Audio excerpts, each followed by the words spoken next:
Okay, no, for some reason I can see everybody now, but not chat. So, Okay. So maybe I'll just start, and then maybe you can ask a question just by voice, and I will also ask some questions in between. Yeah. Okay. So I'm going to introduce X-ray absorption spectroscopy, and in the last part, so the last part of the second talk, I will discuss resonant inelastic X-ray scattering. So that's what I'm doing mainly at the moment, which has also implications again for the X-ray absorption spectral shape. If you understand better RIX, then you understand also better X-ray absorption. So I introduced by introducing the X-ray absorption spectral shape, and then I go to the some basic ingredients of calculating X-ray absorption spectra: atomic multiplets for atomic spectra, then symmetry in crystal field theory, and then bonding and screening in charge transfer. So that's really fundamental aspects of analyzing the X-ray absorption spectrum, which will be used in the afternoon by Marius to do the calculations with CRISPy. And then in the second talk, I switched to RIX, resonant inelastic X-ray scattering with soft X-rays, and give some applications what you can do with RIX, which is actually mainly measured at diamond at the RIX beamline. Okay, so if I start with X-ray absorption spectroscopy, if you send a photon to a material, in this case manganese, there are three important effects which happen. So it's the inelastic X-ray scattering, that's very weak. So the vertical scale is the intensity. This is of course just an approximation of what happens. So the inelastic X-ray scattering is weak, and then the elastic X-ray scattering is a little bit stronger, but both are more or less constant with the photon energy. And on top of that, you have the very strong photoelectric effect, so the annihilation of the X-ray by exciting an electron. And this photoelectric effect has specific edges, so that are the X-ray absorption edges. So here you see it below 100 electron volts, the 3p level, then you see the 2p level at around 1 kilo electron volt, okay, a little bit lower, and then at 10 kilo electron volt kh. So X-ray absorption, we typically study the spectral shape at the edges. So I'm going to focus today on the L edge, so the 2p X-ray absorption spectrum of manganese and other transition metals and rare earths. A little bit on the labels, probably most people know this, but it's quite interesting. So in literature, that at least two ways of indicating core levels. One is the KLM notation, which is not the Dutch airline, but it's Barkla who used letters from his own name, the K and the L, for the core levels. Barkla won the Nobel Prize in 1917 for his discovery of the characteristic Röntgen radiation of the elements. Okay, so Moseley probably should have won it in 1917, but he unfortunately died in the First World War, and then Barkla got it instead. So instead of using the KLM notation, you can use the orbital notation, 1s, 2s, 2p, 2p 1/2, 2p 3/2, etc. And if you're interested in history of science, there's a very nice paper in the Journal of Chemical Education in 2007, which explains the origin of the SPDF name. So S is sharp, P is principal, D is diffuse, and F is fundamental, which is not from X-ray spectroscopy, but from, I think, from EPR and optical spectroscopy. So these are the binding energy. So I'm going to focus on the 2p levels mainly. So at 650 and 639 electron volts, so the soft X-ray range. So why do we do X-ray absorption spectroscopy? The X-ray absorption spectra themselves did not change anything in the last 30 years. So what I measured in my thesis between 1986 and 1990, so more than 30 years ago, is exactly the same as you measured today. So if you put a sample in the beamline today, you will measure exactly the same spectrum as 35 years ago. And the reason is that 35 years ago, the resolution of the monochromators became better than the lifetime broadening. And since then, all spectra are limited by lifetime broadening. So nothing new in spectral shapes, but the progress is in other things. So, so first, what you can do with X-ray absorption, it's an element-specific probe. So each element has a different core level binding energy. So you get element by element information. Then it's sensitive to low concentrations, especially hard X-rays. They go to below 1 part per billion Xane spectra. So if you want electronic structure information of very low concentration elements, then you can do X-ray absorption. And you can apply it under extreme condition. Hard X-ray is a little bit more extreme than soft.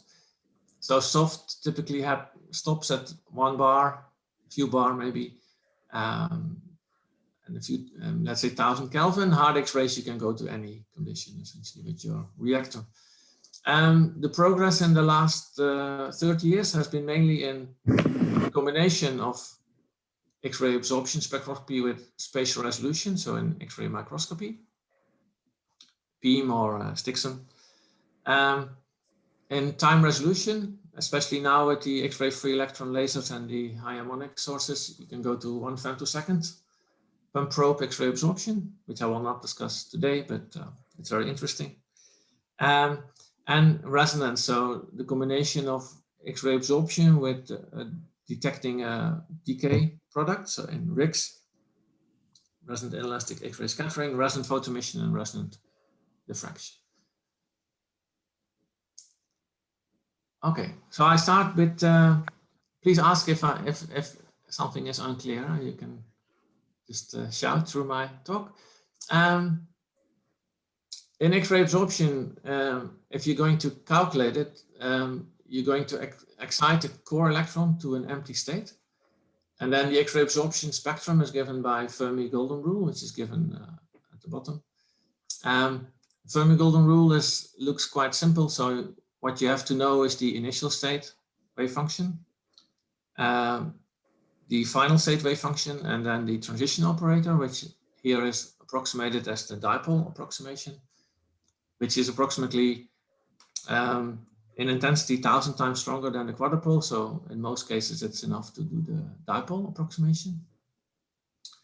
And then you have a delta function, which is the conservation of energy of the photon is equal to the energy difference between the initial state and the final state. Then there are 2 types of excitations. This is a bit black-white image because they are not completely separate, but in the first approximation, there are 2 types of excitations, excitons. So then the final state is an exciton of the core hole with an excited electron below the Fermi level.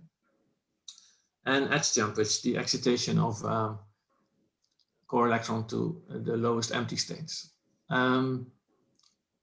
Excitons and edge jumps are coupled together, so that complicates things a bit, but for the moment, we assume that we have excitons and edge jumps, and that typically works quite well in the calculations if you calculate it like this, for X-ray absorption at least. So first example of an X-ray absorption spectral shape is oxygen K edges. Oxygen 1 has X-ray absorption. Now there are no excitons because the core hole is not strong enough to pull states below the Fermi level. So your excitations are to empty states as calculated by density functional theory. Again, this is not exact, but it's in first approximation quite good. In that case, your Fermi golden rule simplifies. So your intensity of X-ray absorption now becomes a matrix element squared, which is more or less constant in energy. So I remove it. And then what you get is essentially the site and symmetry projected density of states. So you see directly your oxygen P densities of states. So I indicate that here. This is a DFT calculation I did 30 years ago, but it already was quite okay for titanium oxide. On the left is the oxygen 1s core level at 530 electron volts. Oxygen is in green, the metal states of titanium in this case are in red. The oxygen 2s and oxygen 2p are occupied, so you don't see them in X-ray absorption. And you see the lowest empty states. So these are the T2G and the EG states of titanium, which are split by crystal field. So you see that nicely in the spectrum and in the DFT calculation. And then at higher energy is the 4sp states, so the higher empty states of titanium. And you see them below between 10 and 25 electron volts above the edge. And so this interpretation worked quite nice for the X-ray absorption spectrum of K edges. So qualitatively, what you do is the following calculation. You have ligands, in this case oxygen, and you have metal states, 3D for S4P. Then you do the chemical bonding. The main chemical bonding is between oxygen 2P and metal 4S and 4P. So that gives the oxygen valence band and the conduction band. And in between you have the weak bonding between the 3D states, which are localized on the metal, and oxygen 2P, and that gives the T2G and EG states. I will come back to the notation later when I discuss crystal field. And this is essentially what you see in your spectral shape. So that's a nice application of X-ray absorption. It directly shows you the empty densities of states. Then this was a calculation from 1993 on titanium oxide. So you do your ground state calculation, you project the densities of states, then you project them to titanium and oxygen. That's physically not well defined, so it's a mathematical thing, and you hope that you do the right projection. Of course, you can do the real calculation of the X-ray absorption cross-section, but I did not do that in 30 years ago. And then you broaden your oxygen projected densities of states, and that looks very much like X-ray absorption. There's one problem, and that's the so-called final state rule. And the final state rule is not a fixed, not a physical rule, it's just an empirical rule. So the spectral shape of X-ray absorption looks like the final state densities of states. And what is that? That's the density of states in the presence of the core hole. For oxides, it's a bit difficult to see, but for titanium silicide, you can very nice see this. This is the silicon K edge of titanium silicide. At the bottom is the ground state densities of states, and then above that is in the middle is the density of states in the presence of the core hole, and the X-ray absorption looks almost exactly like the density of states in the presence of the core hole. So this was 1991, so 30 years ago, and since then you mainly use the final state rule. There are some exceptions and complications, but in most cases for K edges this works quite well. So to calculate K edges, there are many codes to do the calculations. They are all based on density functional theory initially, because that is the most efficient, the fastest way to do the calculations. There are three types: multiple scattering, so FEF, FDMNS, or similar, band structure, Wien2K, quantum espresso, and nowadays also VASP is very nice for X-ray absorption.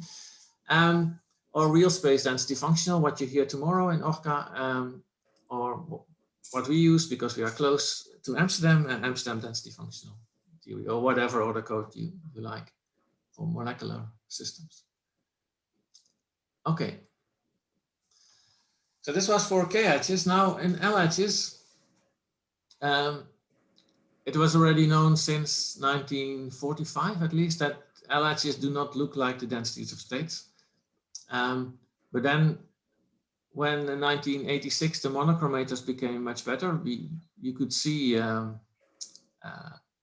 the spectrum was completely different than the densities of states.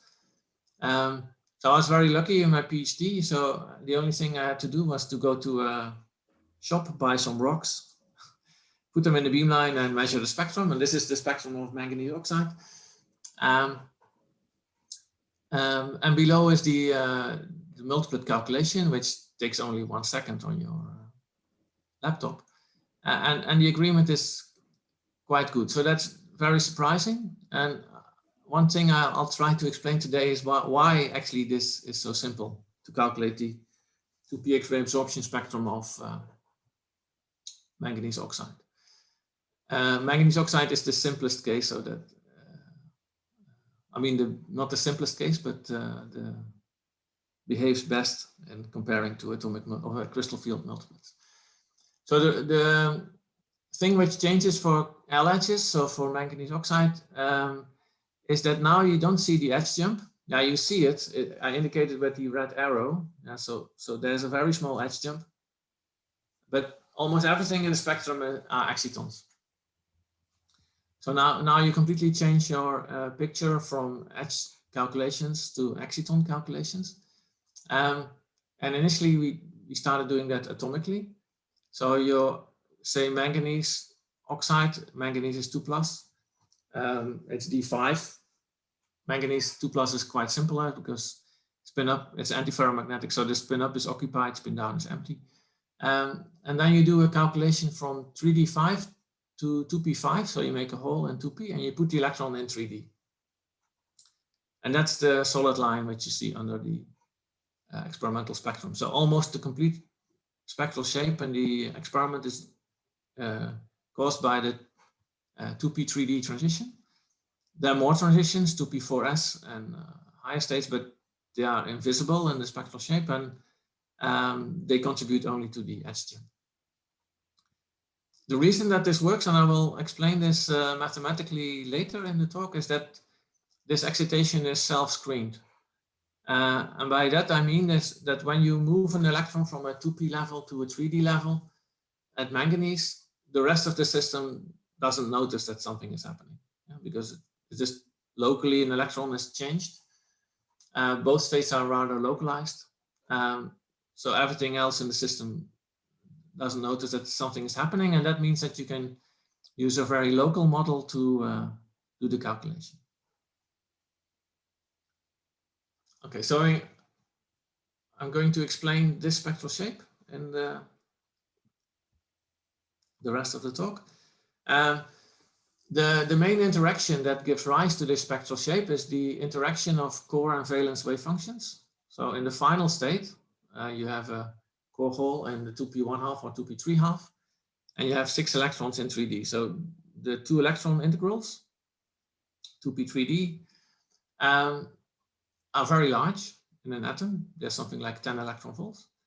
And the surprising thing is that they are not screened in a solid. So if you work in solid state physics, then you know that the Hubbard U, for example, is screened enormously from going from atom to a solid, but the higher order terms are not screened.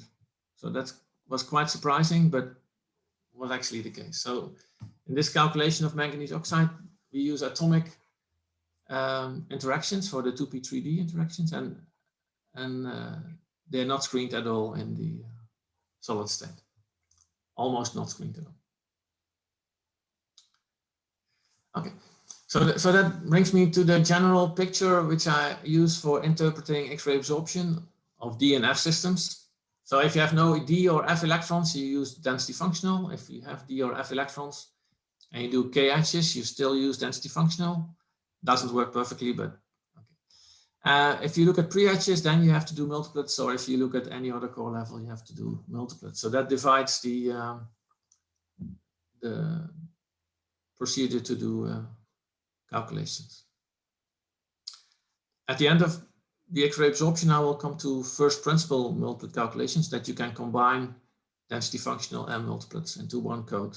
So that exists, but that needs a large computer. Okay, so now I'll start introducing charge transfer multiplets. So with Akio Kotani, who is the person who developed the method. So his paper from 1974 was the start for using model Hamiltonians or charge transfer models for X-ray photoemission and then later X-ray absorption. And with this code of charge transfer multiplets, you can interpret anything with the core level. So X-ray absorption, EELS, photoemission, OJ, X-ray emission, resonant, photoemission, resonant, OJ, or RIX. Today I will only talk we will mainly focus on X-ray absorption, but if you like to do photoemission, you can ask me how to do an XPS calculation. The original code written by Theo Tolo, which I will use as a basis, had 3 components: atomic physics, group theory, and model Hamiltonian. So first you do an atom in free space, then you put the atom in a symmetry of the crystal or the molecule, and then you include chemical bonding and model Hamiltonians, like the Anderson impurity model. And in this way, you can nicely build from very simple calculations, which you can do almost by hand in atomic physics, to model calculations and model Hamiltonians, which are quite complicated. And you can make the model Hamiltonians, of course, as complicated as you want, and then do multi-site or whatever thing you would like to do. So I start with atomic physics, just one slide. If you solve the Hamiltonian for an atom, there are 4 terms. I neglect the kinetic energy and the interaction of the nucleus because they are the same for every electron in the same shell. And then we have 2 interactions left: electron-electron interactions and spin-orbit coupling. So I'm going to discuss these 2 effects because they determine the spectral shape. And I'm going to solve this mainly graphically. If you would like to see all the equations, then you have to read the books, but I'll just do a graphical discussion of multiplets. So I start with D wave functions. So these are the 5 D orbitals: x, y, y, z, x, z, the t to g orbitals, and z squared and x squared minus y squared. So you have 5 orbitals. They spin up and spin down, so there are 10 states. If you have a 3D1 configuration, then there's no electron-electron interaction, so all states have the same energy. The quantum numbers are L equal to 2, S equal to 1/2. And then I'm going to notate quantum numbers with term symbols. And then the notation is 2s plus 1 superscript L. And then for L, you use the SPDF notation. So a 3D1 system has a duplet D ground state. Now the only thing which is missing is spin-orbit coupling. So the spin and the orbital quantum numbers are coupled to a total quantum number J. The maximum J is L plus S, the minimum J is L minus S. If you have 1 electron, you have 1 S of 1/2. So J is 5/2 or 3/2. And that gives you the duplet D 5/2 and duplet D 3/2 term symbols. And this is the complete solution of a 3D1 system. So it's quite simple. I indicate that here. So 3D1, if you include electron-electron interactions, you have duplet D. If you include spin-orbit coupling, which is only 50 milli-electron volts, so it's quite small, you have duplet D 5/2 and duplet D 3/2. If you want to derive term symbols for any system, I'm not going to discuss how to do that, but you can click on this link to a Google Drive. And then that explains how you can determine all the term symbols for any configuration. It's quite simple. Okay. For some systems, it will take you and also me half an hour to determine all the term symbols by hand, but it's not so complicated to do that. And that's explained in this page. I will not have time to do that now. So I'll just do one example, and then the rest you have to read. So if you have 2 d electrons, so now you have a much more complicated situation, because you can put 1 electron in 1 d orbital, in this case dxy, and you put the second electron in the same orbital to form a singlet. or in a different orbital, the yz, z squared, x squared minus y squared, and xc. And you can imagine that where it makes a difference for the energy where you put the electron. To solve this completely, you have to look at the number of possible combinations that you can make. So you have 5 spin-up orbitals. That gives you 10 pairs of states. The same for spin down. And then you can put 1 electron spin up and the other spin down. That gives you 25 options. So in total, there are 45 states. 45 ways of putting 2 electrons in 10 positions. So that's calculated as 10 times 9 divided by 2.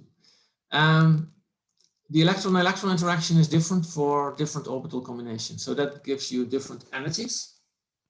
So there will be a number of different states with different energies. And then if you go to this Google Drive page, you can probably solve this in 10 to 30 minutes. And then you will find that the term symbols for 2D electrons are singlet S, triplet P, singlet D, triplet F, singlet G. So these are the different L and S quantum numbers of the possible combinations.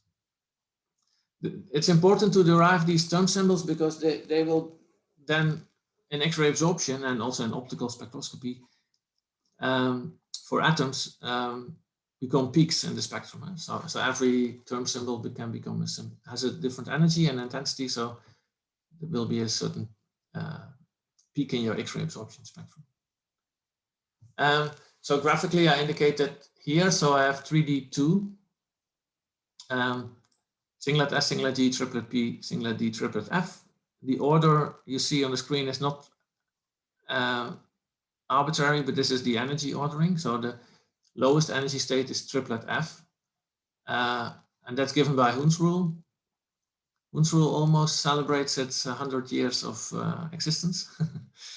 Was derived in the beginning of quantum mechanics. And there are no exceptions to Hund's rules for the ground state, so that's quite interesting. So the ground state of a system is always given by the maximum spin, so triplet in this case. For the states with the same spin, so that triplet P and triplet F, so then the maximum L is the lowest energy, triplet F. And the third rule is minimum J, so triplet F2, that's the ground state for a 3D2 system. And then on the interaction strength, so the electron-electron interaction is around 2 electron volts, so the orange states are split every time by 2 electron volts typically. And the spin-orbit coupling is only 50 milli-electron volts, so the states are split only a little bit by spin-orbit coupling. 50 milli-electron volt is just a little bit higher than room temperature, so you can populate states by Boltzmann population. If you go to 3D8, then the story is exactly the same. So I changed 2 to 8. Now you have 2 holes, but holes and electrons behave exactly the same. The only difference is the Hund's rule. If the state is more than half filled, then because spin-orbit coupling is now inverted, the ground state is maximum J. So there's now triplet F4. That's a ground state of nickel 2+ as a nickel atom. Okay, so this is the atomic part. So now I'm going to do X-ray absorption. And I'm going to do X-ray absorption on the 3D8 system. So on the left, you have the 3D8 system, nickel 2+ ion, ground state triplet F4.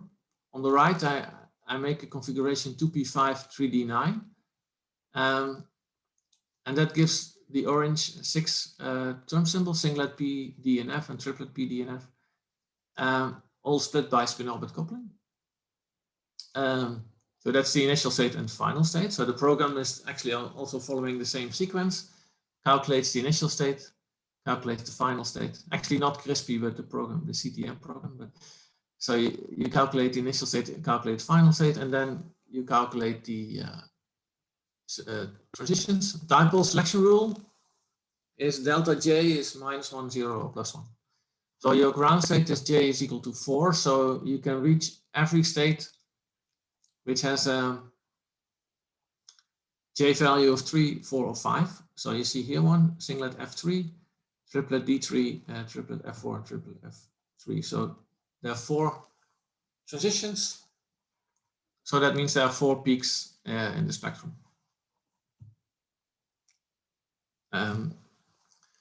This is in green, the calculation. So these are the 4 peaks, 3 peaks in the L3, 1 peak in the L2.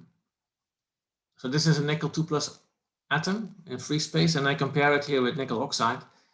And you see there is some agreement, but it's not perfect. And the reason is the crystal field. So that will come later.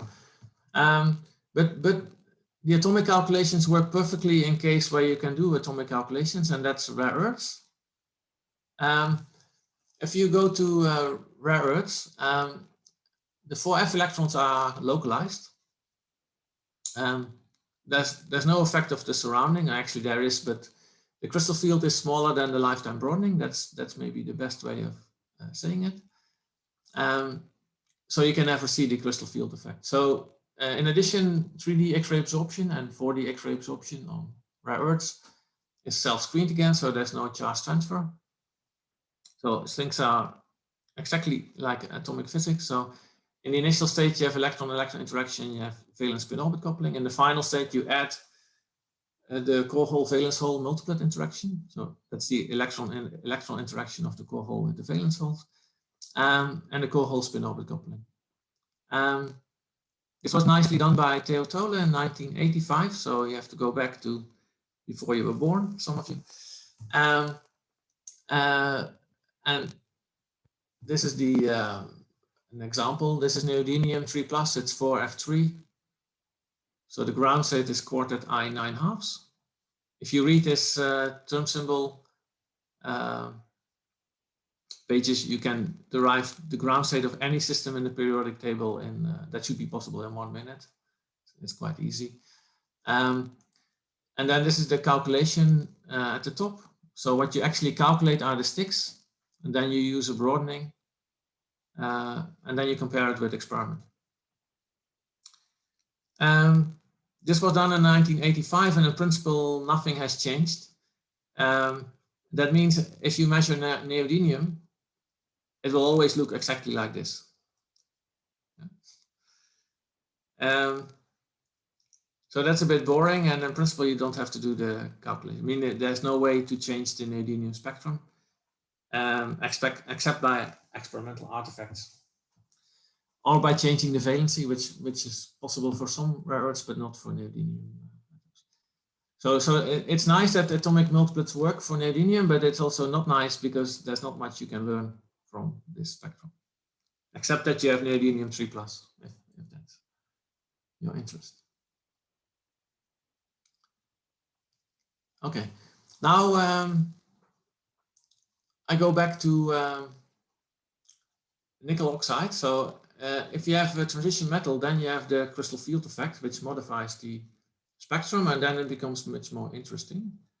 So if you do 2p X-ray absorption of 3D transition metal oxides, the 3D electrons are much less localized than 4f electrons. So there's an effect of the surroundings, the crystal field effect. It's still self-screened, so there's still weak charge transfer, which I will still explain later. In the initial state, it's now 3 interactions: electron-electron interaction, spin-orbit coupling, and crystal field. And the final state is electron-electron interactions, spin-orbit, and crystal field. So exactly the same, but now with the core hole. So this is what we have to solve. And then the new ingredient is the crystal field effect. I always like to see it in this way. So your d orbitals, if you put them in octahedral surroundings, like in nickel oxide, the z² and the x² minus y² orbital point directly to the neighbors. So if you put p-wave functions on the neighbors, you can form sigma bonding and anti-bonding states with the EG states. So that gives them very strong bonding and anti-bonding. The T2G states point in between the neighbors, so that doesn't, so sigma bonding is not allowed. You only have pi bonding, and that's weaker. So you have weak bonding and weak anti-bonding. So the bonding states are all part of the oxygen 2p valence band. So they are all occupied. The anti-bonding states are empty, and that means that in octahedral symmetry you will have 2 peaks. T2G is the lowest and EG is higher.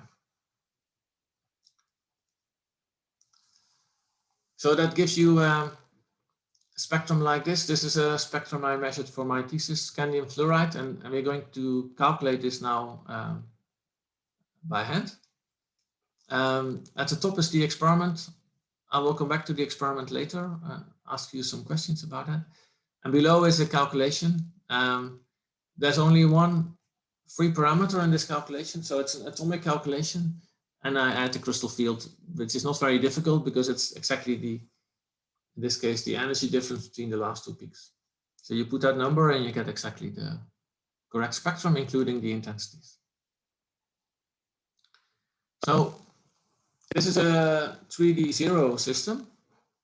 So the ground state is very simple. So it's 3D0, singlet S0 if you use spin-orbit coupling. And the final state is 2p5 3D1. You have again the dipole selection rule. Delta J is -1, 0, or +1. There's one extra rule. If J is 0 in the ground state, it cannot be 0 in the final state.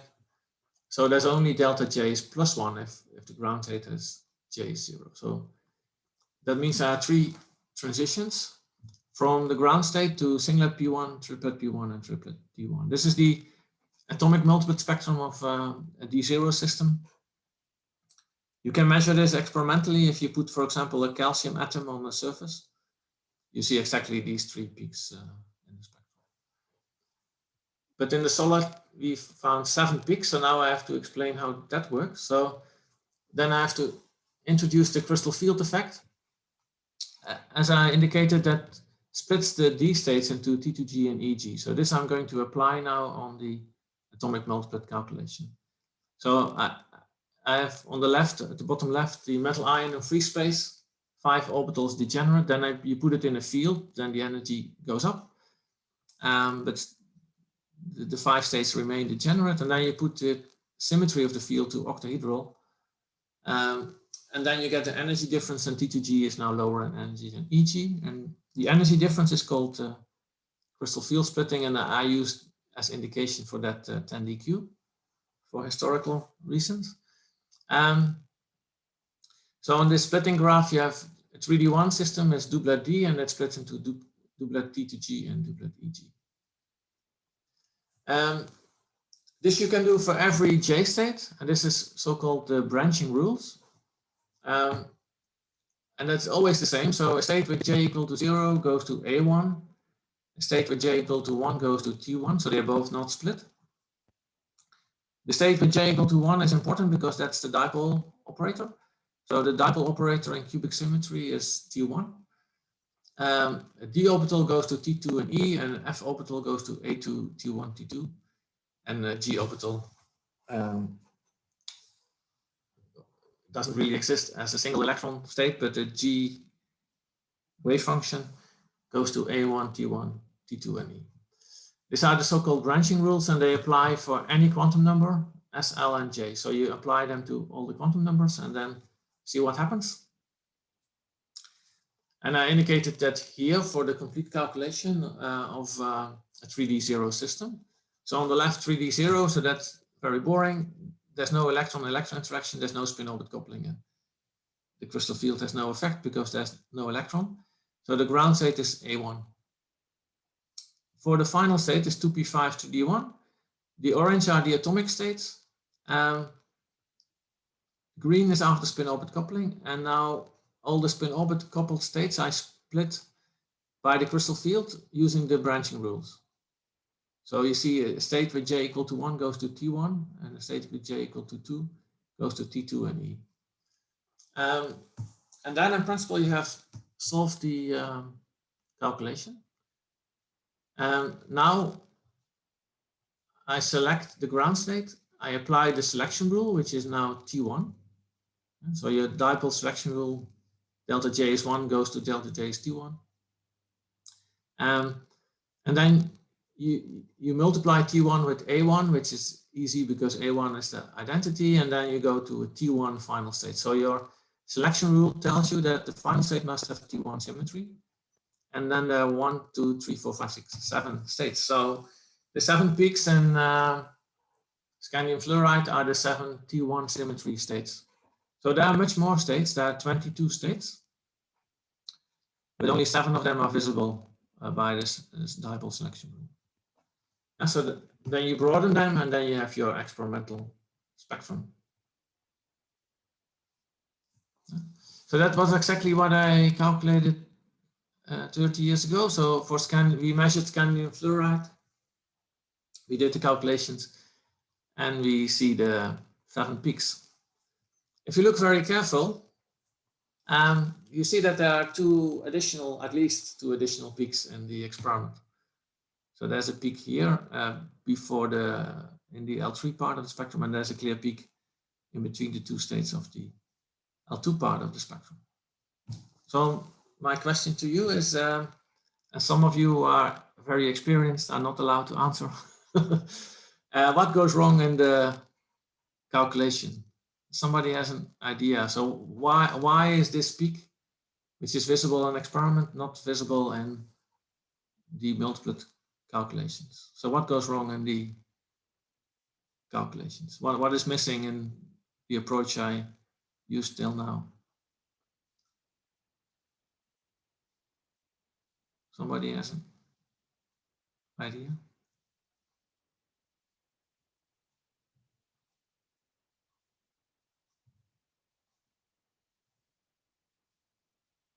No, nobody has an idea what goes wrong. So Mike, maybe you can answer then, or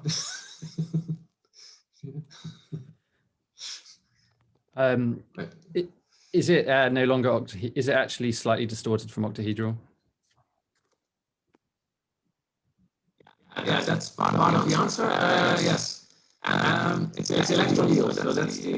I did not say that, but if we do electron yield measurement, maybe I'll discuss that at the end. Well, Frank, I think your audio's gone a bit funny. Your mic is a bit crackly. Oh yeah. Oh, there you go. Yeah, that's perfect. Also, just to say, Wilkin said, "Is it symmetry breaking?" in the chat in response to your. Oh yes, yeah, that's true. Oh.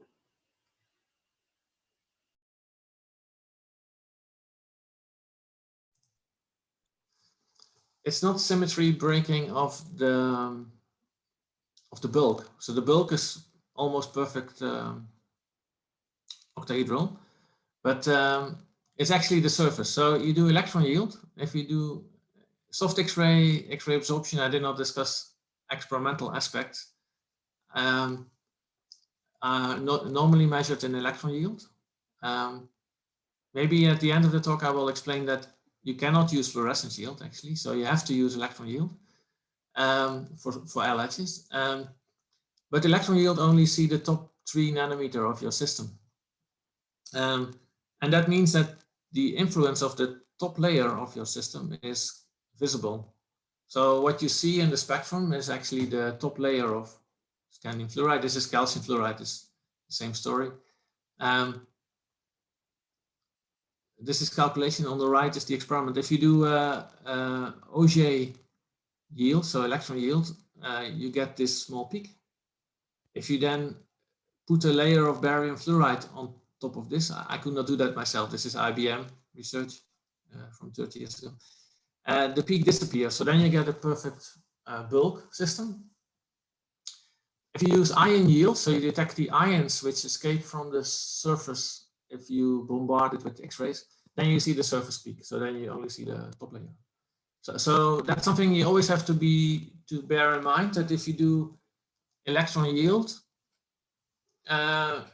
it looks nice because your signal is exactly proportional to the X-ray absorption cross-section, but it's really surface sensitive. So even if you have a perfect single crystal, you still see the difference between the top layer and the second layer. You can see it.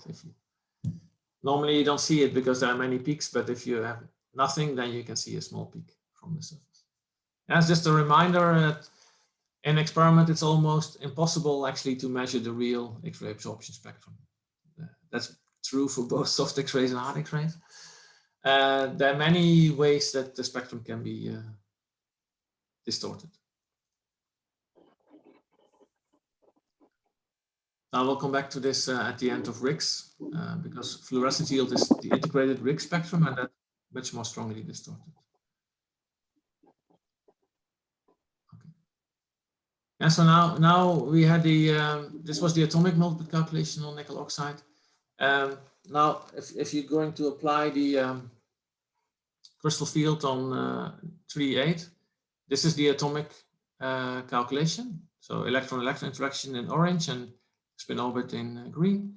And then what you typically use are the Tanabe-Sugano diagrams. So on the left, you see the atomic states, triplet F, singlet D, triplet P, singlet G, singlet S. And then you apply the crystal field, and then you get the states after crystal field splitting. So you see, for example, that triplet F splits into triplet A2, triplet T2, and triplet T1. All these names, triplet F and triplet A2, etc., are in principle just labels, and they're almost never pure. Yeah, so you should not think that if you have a triplet A2 ground state that it's 100% triplet A2. Actually, for triplet A2 is rather pure. You can see here in the calculation that triplet A2 state is 98% pure. So what I do here is I do a real calculation, and then I project it to the mathematical term symbols. And you see that then the ground state for nickel oxide is 98% triplet A2 and 1% triplet T2. If you want to interpret it as single electrons, you can project it to T2G6 Eg2, and then again it's 98% correct. So that's quite nice. So in nickel oxide, you can say that the ground state is 2 holes in the Eg state, and that's for 98% correct. Cobalt works much worse. Okay, before I go to that, just a little bit on the different ways of notating states. So there are 3 main interactions: crystal field effects, 2 electron integrals, and spin orbit coupling. Charge transfer is a fourth one, but I'll skip that for the moment. And then you can only look at crystal field effects. Now you can give the orbital components of a state. So you can say, for example, the ground state is T2G5 Eg2. You can only look at 2 electron integrals, and then you can say the atomic component, or you can only look at the J value if you look at only at spin orbit coupling. Then you can combine crystal field and electron-electron, then you get the cubic term symbols. You can combine 2 electron integrals and spin orbit in atomic physics, and then you get the atomic term symbols. If you want to combine all 3, then you get a total description of 1 configuration, and that's typically indicated with beta notation, so gamma 6, which is, for example, a combination alpha quartet T1 plus beta duplet E. So in this case, it's a mixture of high spin and low spin systems. I do this on purpose because cobalt. Oh, Frank, yeah. Sorry, your mic's gone crackly again. I don't know if I don't know what causes it. It like drifts in and out. Oh. Oh no, you're fine now. Yeah, I don't know. Perfect now. Don't worry. I'll just let you know every time. Yeah, I'll try not to touch anything. Then maybe it works. This is an example for cobalt 2+. Cobalt 2+ is a D7 system, and that can have high spin. So 5 electrons in T2 and 2 in E. Or it can have low spin, so T2G completely filled and 1 in E. If you then make the Tanabe-Sugano diagram, there will be a point where the system switches from high spin at low crystal field to low spin at high crystal field. So you see at above 2.3 it's a low spin, and below 2.3 it's high spin. But if you're close to the transition point, then it's not high spin and not low spin, but it's a quantum chemical mixture of high spin and low spin. So this is not a mixture due to charge transfer, which is more common, but this is a mixture due to spin orbit coupling. And that only happens if you are close to the transition point. In the calculation I did, which was this orange line, the ground state was 60% high spin and low spin, and 35% high spin. So you say maybe this is rather academic exercise because this only happens exactly at the transition point between high spin and low spin. But the interesting thing is that in oxides, this actually exactly happens for nickel 3+, manganese 3+, and cobalt 3+, which are interesting materials for many applications. Catalysis, batteries, whatever, magnetism. And all these systems are exactly at the high spin, low spin transition point. Cobalt is a very nice example, cobalt 3+. So that changes as a function of temperature from low spin to high spin. So that's a funny example. And the reason is that all these trivalent systems are exactly at the high spin, low spin transition point. In addition, these are also very covalent systems, so there's charge transfer also. Okay, so then what actually is behind the calculation you will do in the afternoon is this multiplet calculation for nickel oxide. So you calculate the final state for nickel oxide, which is 2p5 3d9, that you can do again by hand. The ground state is now T2 symmetry, so now you can reach essentially any state from all these states. And the program calculates then all the different energies of the states and then the intensities. Something on the calculation, so the X-ray absorption calculations are just model calculations. So we typically calculate states around 0. And then we just shift them to experiment. So do not think that what you calculate is the exact excitation energy. It's not. It's because the interfaces use the known binding energies that you shifted to the more or less the right energy. If your calculation doesn't exactly align with the experiment, just shift the calculation. The shift should not be larger than 1 electron volt, because then there's probably something wrong in your experiment. Even half electron volt. I think it's more or less exact into half electron volt. But sometimes the complete multiplet spectrum shifts as a function of the system.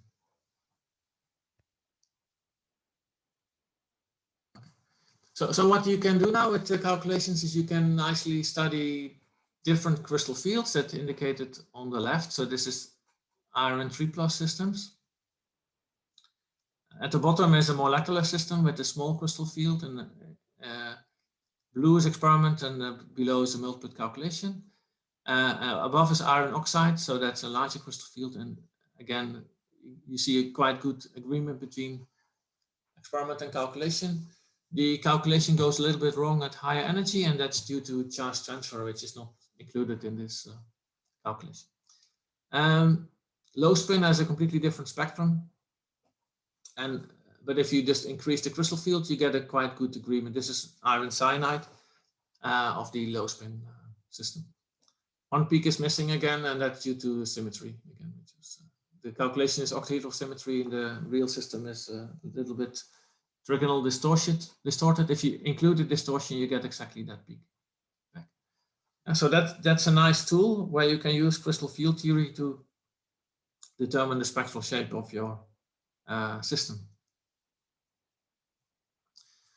In addition to crystal field, there can be an effect of spin-orbit coupling. I apologize for the old slide. I copied this for my thesis, but more important is the text. So spin-orbit coupling is important if your ground state has T2 symmetry, what you want. If your ground state has A1 or A2 symmetry, like manganese or nickel 2+, there's no effect of spin-orbit coupling. If the ground state is E, it's Jahn-Teller system. So again, there's no effect of spin-orbit coupling, at least above a few Kelvin. If your ground state is T, then spin-orbit coupling can be very large. So that's for D1, D2, D6, and D7 octahedral systems. For example, iron 2+ and cobalt 2+. Spin-orbit coupling can be very important, but not in all systems. So that's something you have to check if you do an experiment. and you do it for iron 2+, for example, and you do a calculation, and your calculation doesn't look like the experiment, one idea is to always switch off spin-orbit coupling, and then sometimes it looks much better, or sometimes it looks much worse. So that there are ways to predict that actually, but okay, you can try both options. So in case of cobalt oxide, spin-orbit coupling is important, and that means that at 0 Kelvin you only populate the ground state, and then if you increase the temperature to room temperature, you start populating excited states. You can see that in the Tanabe-Sugano diagram. This is the Tanabe-Sugano diagram of cobalt 2+. On the vertical axis, I have now 100 millielectron volts. So there are 4 states in the first 100 millielectron volt. So the first excitation is at around 40 millielectron volts. So if you're at room temperature, you start populating the first excited state, which will become visible in the spectrum. So that also means that your cobalt 2+ spectrum is changing as a function of temperature, not due to changes in the system. I mean, that will also happen, but just by Boltzmann. So that's something to think about if you do temperature dependent measurements.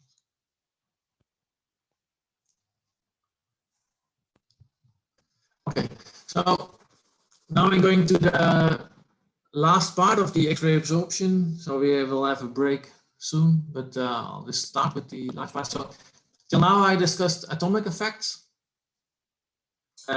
electron-electron interactions, spin-orbit coupling, crystal fields. In addition, you can add molecular fields if you want to simulate exchange interactions. You can screen the electron-electron interaction.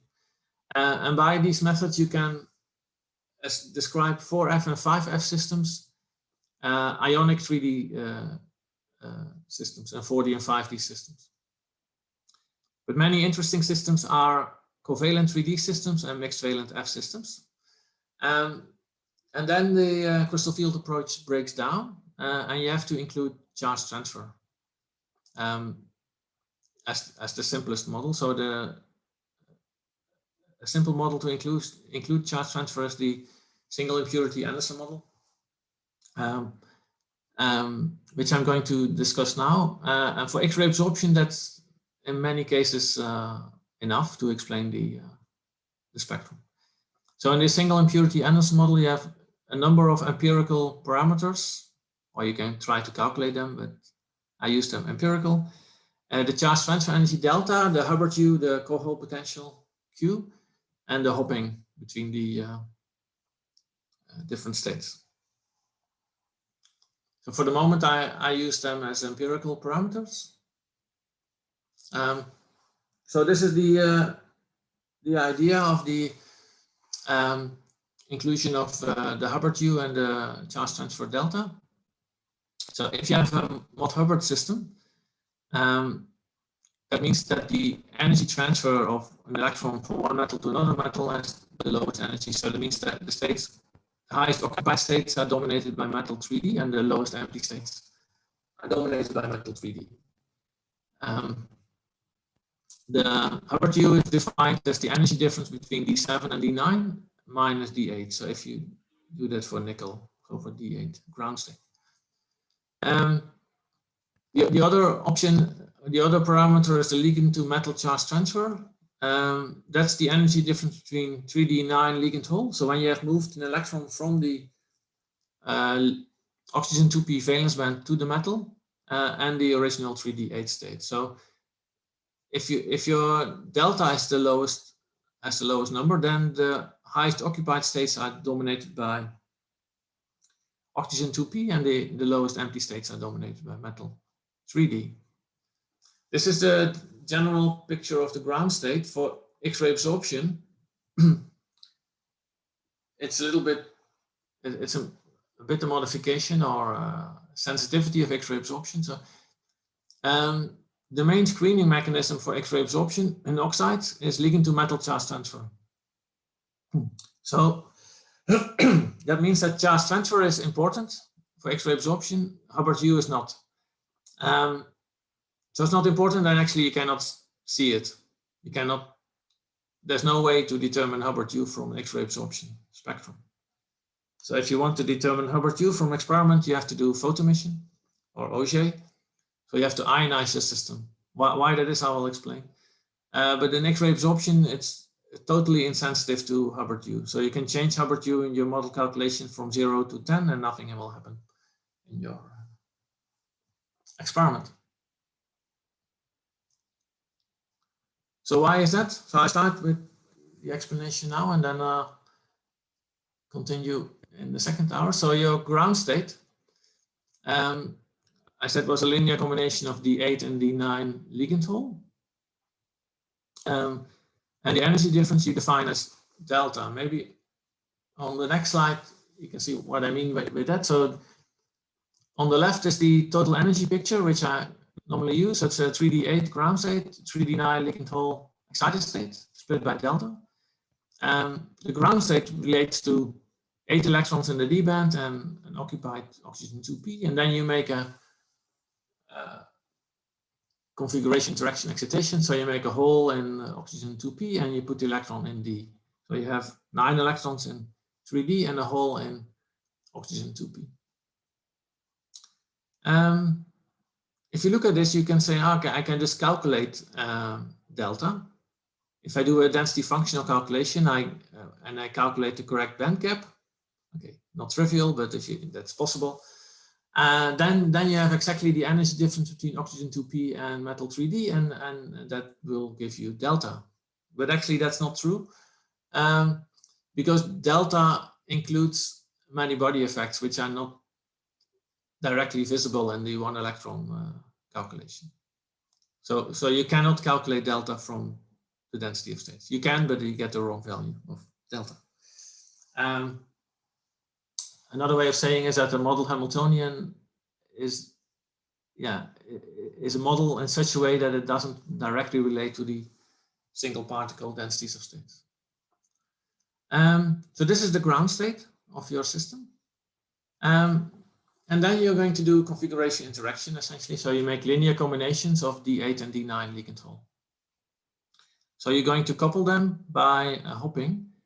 And that's exactly what's calculated in the multiplet calculation. So you have a 3D8 multiplet, you put it at 0. You have a D9 ligand hole multiplet, you put it at delta. And then you have hopping, so interaction terms. You put that in a large matrix and you diagonalize it and you get the new energies. If you have two states, it's very simple. So if the energies of the bonding and anti-bonding states are delta plus or minus the square root of delta squared plus 4 times t squared. And that gives you the bonding and anti-bonding combinations of your system.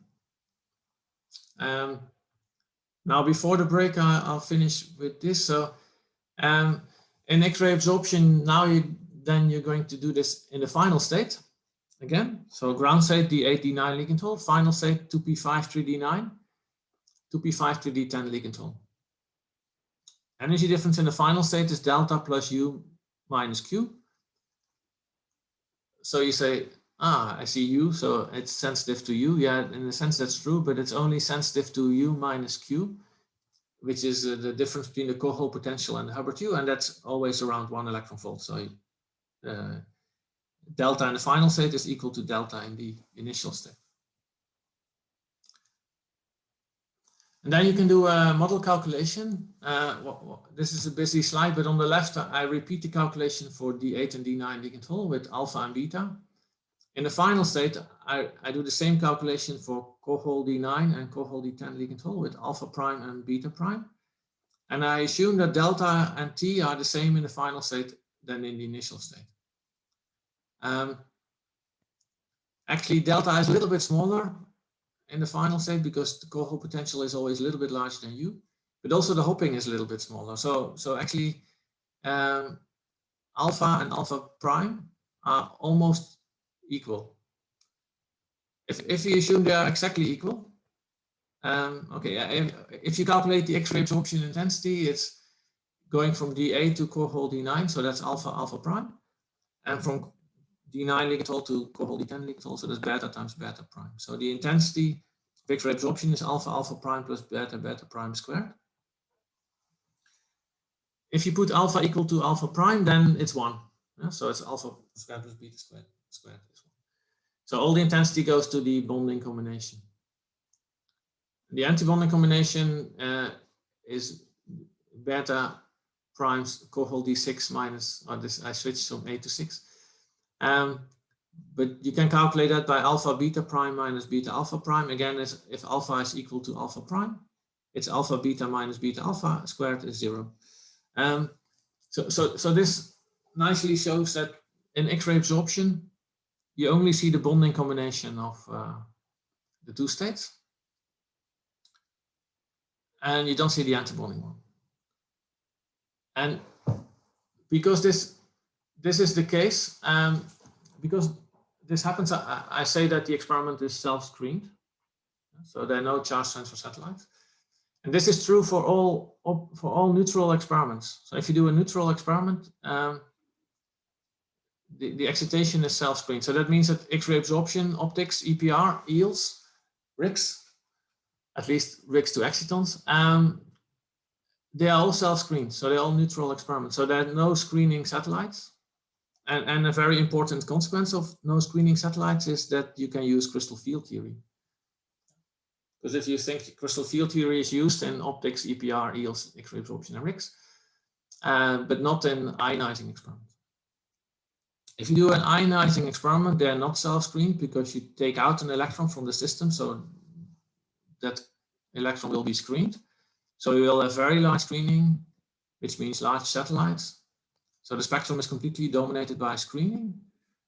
So you cannot use crystal field theory, and you have to use charge transfer, essentially. So this is the case for XPS, OJ. That's obvious, maybe less obvious, but also the case. I will not explain that today. You can ask me the question. That's also true for metal K-edge X-ray absorption, because then you also take an electron out of the system. Okay, this is a good point to end the first part of my talk. Second part will be a little bit different, will be more applications and some RICs. Maybe some people have questions about. I was going to say, anyway, you can read them out, or you can unmute your microphone.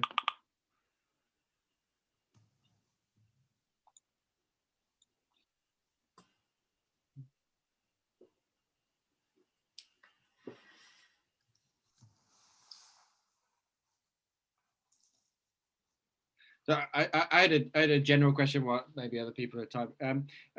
So in terms of the valence, the core valence interaction parameters, and that you need in the charge transfer model, if you were studying a new system from scratch, can a lot of these values be obtained in the literature, or is it a trial and error until you maybe you mentioned about the first principles approach?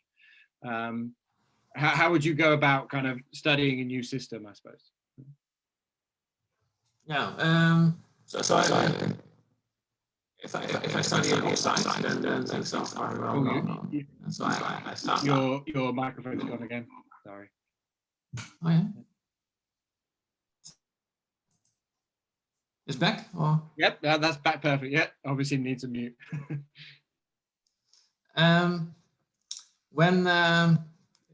When I take an example for an oxide, then I always use the following approach. So the electron-electron interactions, you take the atomic ones. Actually, I do that for every system. So I start with the atomic electron-electron interactions. Atomic spin-orbit coupling. So you just take the atomic, and then I use a rule which works surprisingly well. If it's an octahedral system, the crystal field is 0.6 times the formal valency. And then you're off actually by maximum 0.2 electron volts, so you're very close already. So nickel oxide is 1.2, it's a little bit lower. Titanium oxide is 2.4, it's a little bit higher. 3+ is a little bit more complicated sometimes. And then normally you're already quite close, and then of course, if you have octahedral systems, it's easy because then you can simply optimize things.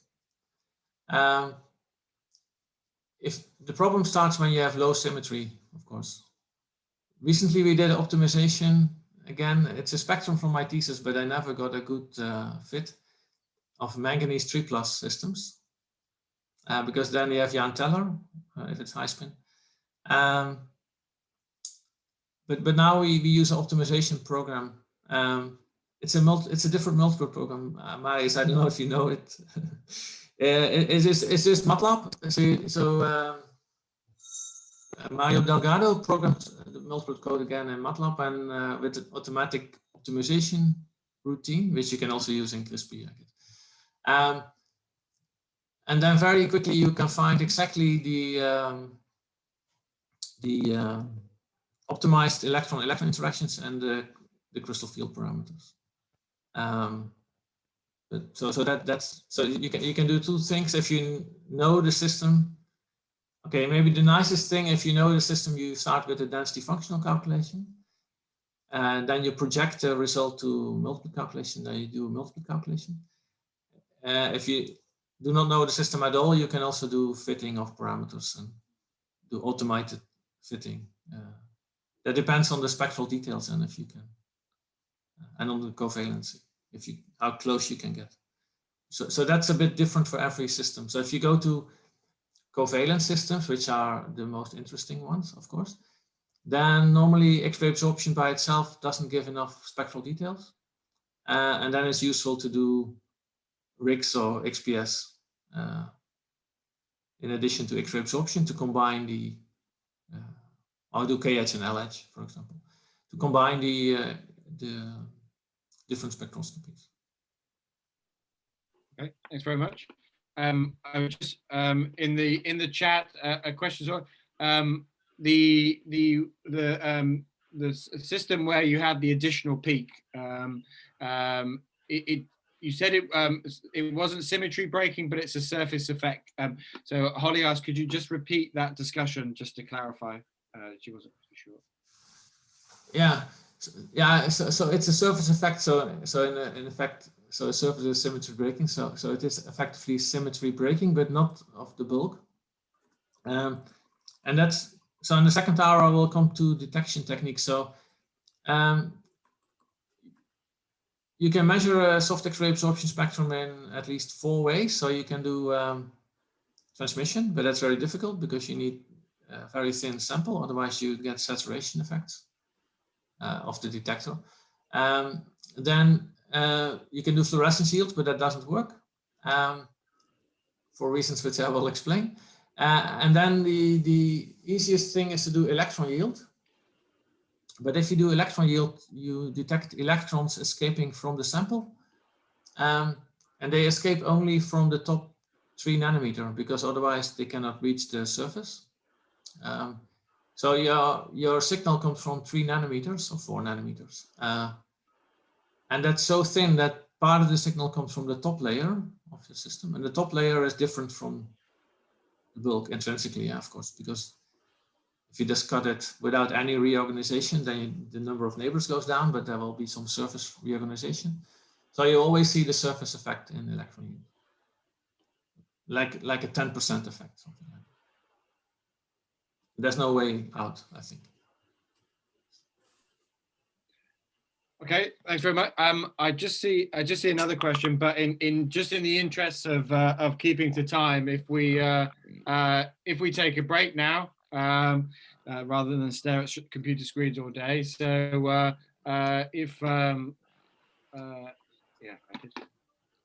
so if we're back at 11:30. That's right, Emily? Yeah, 30:30, yeah. Okay, so time to go and grab a coffee, and then we'll come back for the second half of Frank's talk. Thanks very much. Thank you. Thank you, Frank. Frank, I have a question. Obviously not related to, it's not a scientific question, but I just wanted to check the slides you sent me last week. Are you happy for me to share those? Or did you want to edit? Yeah, maybe I modified them a little bit. So shall I just send you now the actual ones which I show? If you could, that would be great, and I can post them in the Slack channel then for anyone, because I saw you've got some links in there that I think. Yeah, I added some links, and so that can be useful for the. Okay, brilliant. Well, you send it when you have a minute, and then I can add it. Yeah. All right. Thank you.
you're still muted. If somebody has a question, you can also ask them now. I have to start my presentation.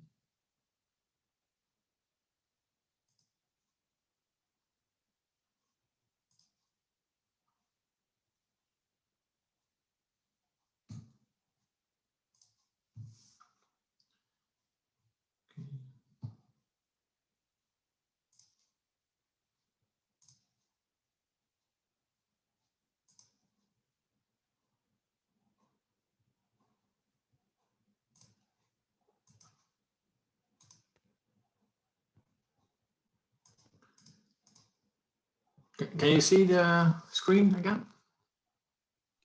Yep. Okay. So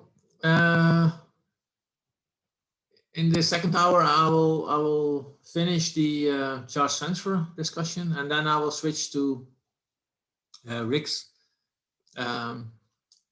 which will be a little bit different. So I will show some examples of what you can do in core level spectroscopy, and then how you can calculate that with the CRISP code. So what I showed in the first hour was the multiplet calculation based on the atomic part, so the electron-electron interactions, spin-orbit coupling, and that works for 4F and 5F systems and 3D ions in free space. Then you can add symmetry that works for ionic 3D systems, so crystal field, molecular field, or you can screen the electron-electron interactions. And then I started doing charge transfer calculations, so that you need that for covalent 3D systems and mixed valent F systems. So to continue with that, so I ended the last hour by saying that charge transfer effects are not important in neutral experiments. So then you have small screening, and you can use crystal field theory in contrast to ionizing experiments, where the spectrum is dominated by screening. And if you want to show that on one slide, you can show it in the following way. So this is the ground state, D5, D6 Ligand hole, so manganese 2+. If you do X-ray absorption, it goes to 2p5 3d6, 2p5 3d7 Ligand hole, again split by delta, and then all the intensity goes from the bonding combination of the ground state to the bonding combination of the final state, and that's the multiplet of the X-ray absorption. If you do photo emission, 2p XPS, you shoot the electron out of the system. And that means that you go from D5 to 2p5 to D5, and the D6 Ligand hole goes to 2p5 to D6 Ligand hole. And this state has one extra d electron, and because of that, it's pulled down by the core hole potential of the 2p, and the energy is called Q, so the core hole potential energy. So D6 Ligand hole moves down by Q, so you go from delta in the ground state to delta minus Q in the final state. Typically, delta is, let's say, between 0 and 3 electron volts. Q is around 8 electron volts, so you go from a small positive energy to a large negative energy, and the spectrum will be completely dominated by the 2p5 3d6 Ligand hole, the well-screened peak. And this will dominate your XPS. So if you do an XPS calculation with one configuration, it doesn't make sense. You will get something which doesn't look like experiment. You need at least 2 configurations to do a XPS calculation. Actually, XPS calculations are much more complicated than X-ray absorption. Because of this self-screening, X-ray absorption is already quite good with one configuration, and it's even better with 2. XPS, normally you need at least 3. So you need the third one, which is not indicated here, 3d7 Ligand hole. And you need additional screening channels, metal-metal screening, or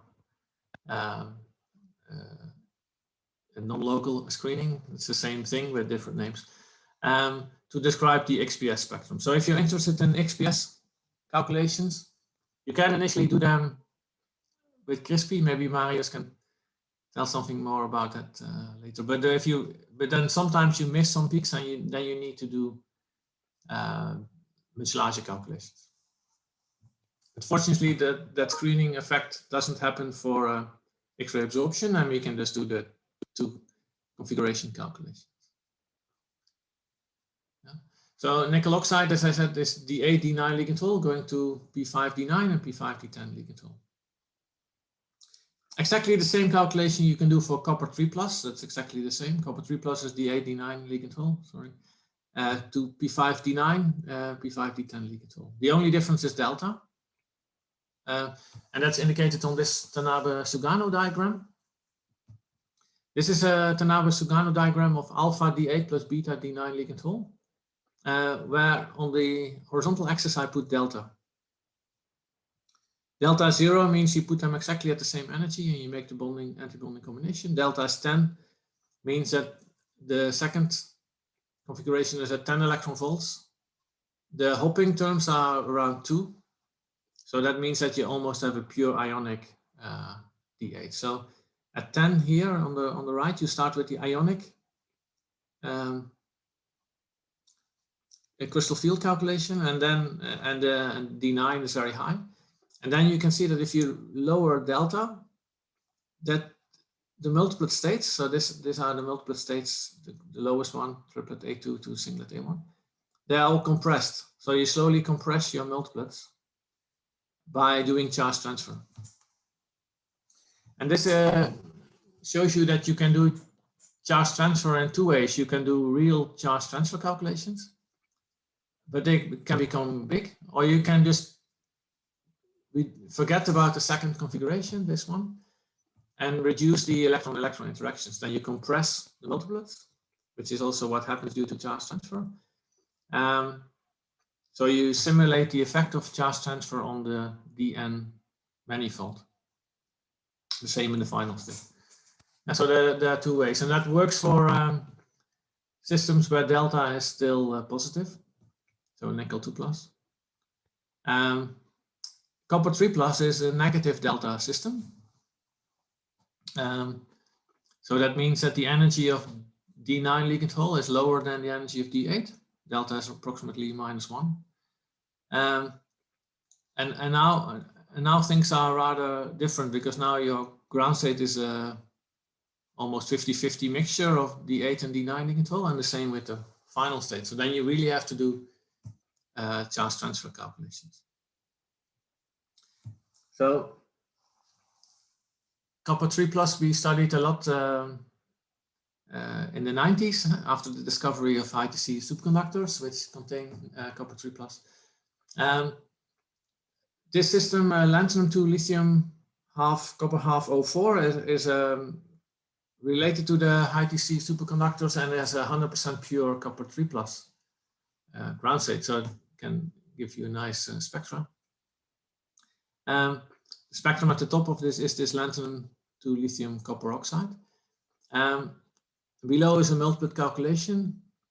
For delta is -1. It's low spin, so that's a little bit different. So now it's not high spin like nickel oxide, but the 2 spins in copper are parallel, because it's also not octahedral, of course, it's square planar like. And the ground state is only 30% 3D8.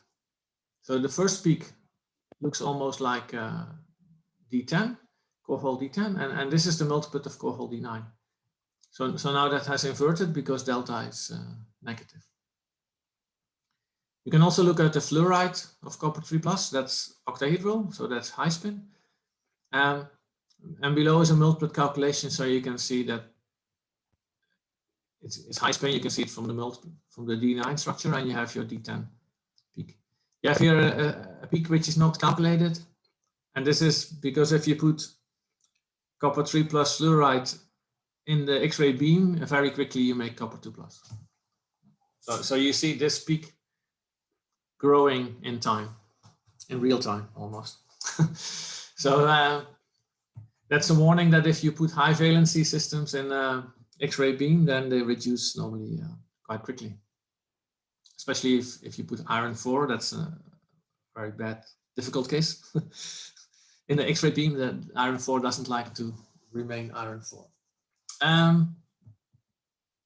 Yeah, so in systems where delta is negative, you really have to include charge transfer, and then you can do still quite nice calculations to calculate your spectral shape. Copper 3 is maybe a simple case because you can clearly see the individual peaks. If you go to cobalt 3 and cobalt 4, or manganese 3, manganese 4, then you have a problem that there are millions of lines. So everything overlaps. So it becomes very difficult to distinguish, to assign peaks to specific characters of states. So it becomes more like a black box fitting or more complicated fitting. So you see many peaks and they relate to different covalencies and different valencies, but it becomes, yeah, a much more complicated exercise than copper 3+, where you can just see the peaks and quickly optimize the parameters. One thing which could be useful is to make a diagram like this, the Nabis-Lugano diagram for a system you like to calculate as a function of the delta.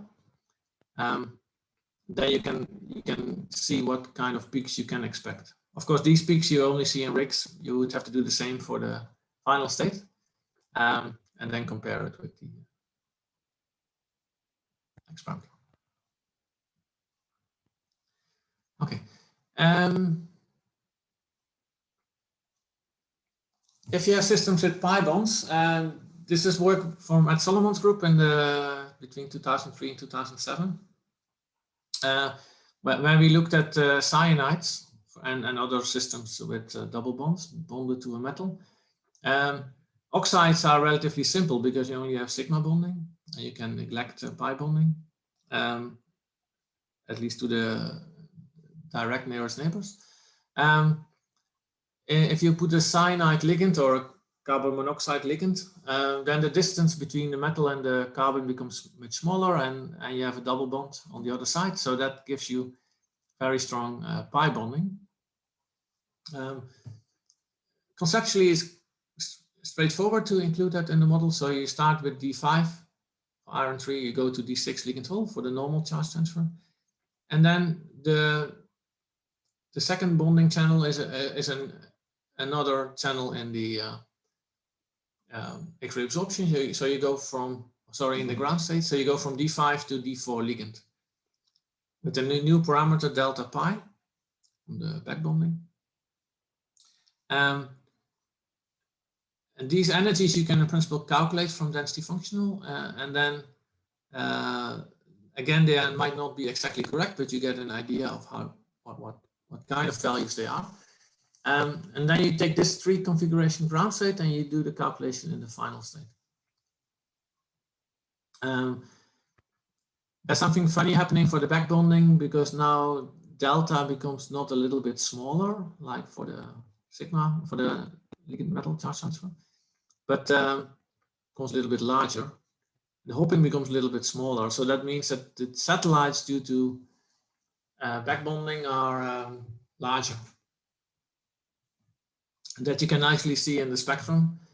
These are two iron 3 molecules, molecular complexes. So TACN is an octahedral system with only sigma bonding. So this is a crystal field multiplet calculation. There's nothing happening around 712. Iron cyanide is almost the same surroundings, but now with back bonding. And now there's a new peak due to the back bonding configuration. And this yellow box is exactly calculated if you include that into the multiplet calculation. The peak in the experiment in the yellow or the blue circle is again due to lower symmetry, which is not included in the calculation. Okay, so conceptually it's easy to include metal ligand charge transfer, but normally you get enormous amount of peaks. So it might be difficult to recognize them in the spectrum. So that's more the complication in the fitting. And the satellites are normally larger in pi bonding. Okay. So this was what you can do with multiplet calculations for X-ray absorption. So in the afternoon, you will do some exercises for that. I want to say now a little bit about how much of this is first principle and how much of this is empirical. And many things are empirical, that's in red in this slide. So what you calculate from first principles are the atomic interactions, so spin-orbit coupling and electron-electron interactions. They're not screened, at least you assume in first approximation they're not screened. And then you compare with experiment and you optimize the core hole potential. That means you cannot calculate the exact excitation energy. I think nobody can. It's quite interesting. Nobody can calculate that up to, okay, you can up to 0.1 electron volt. Probably in Orca you can do that with 0.1 electron volt accuracy. Lifetime is also in red, so we apply a broadening. I did not say anything about that now. So you calculate sticks and you broaden them with Lorentzian and Gaussian broadenings. The Gaussian is simulating the resolution of the monochromator, and the Lorentzian is simulating the lifetime. But lifetime is not constant, so lifetime can change over the spectrum. Fortunately for LHs, it's more or less constant. It only varies by 20% over the edge. So the states at the end of the LH are 20% broader than at the beginning, so that's quite small, so normally you neglect that. If you're interested in MHs, so 3P X-ray absorption, this is an enormous effect. So the lifetime of the first states is at least factor of 2 or factor of 10 sharper than the states at higher energy. So then you really have to calculate the lifetime. It's not difficult. I mean, you have to calculate all the decay channels and then add them together and you get the lifetime of the state. But it's some work, so normally you don't do that. The next thing which is compared with experiment is the local symmetry, so in the crystal field, so that you optimize to the experiment or you take the value from optics. If you take the value from optics, the optical crystal field is different from the X-ray absorption crystal field. Maybe that you can try that in the afternoon. So I should say it differently. So the crystal field in the ground state is different from the crystal field with the core hole. If you put a core hole, you localize the D-wave functions on the side where the core hole is. If you localize D-wave functions, the bonding with the neighbors goes down. And that means that the crystal field goes down. And this effect is something like 20%. So if you have a reduction, so if you have a 1 electron volt crystal field optically, so in the ground state, it's 0.8 in the final state, something like that. Normally that's neglected, but it was worked out 30 years ago. That's approximately 20%. Then you have spin-spin interactions. Because you do a localized model, you have to approximate that also with the field. So you put a molecular field. And then you neglect core hole screening or you take charge transfer calculation. So, and charge transfer means now delta U Q, so, and hopping, so a lot of empirical parameters.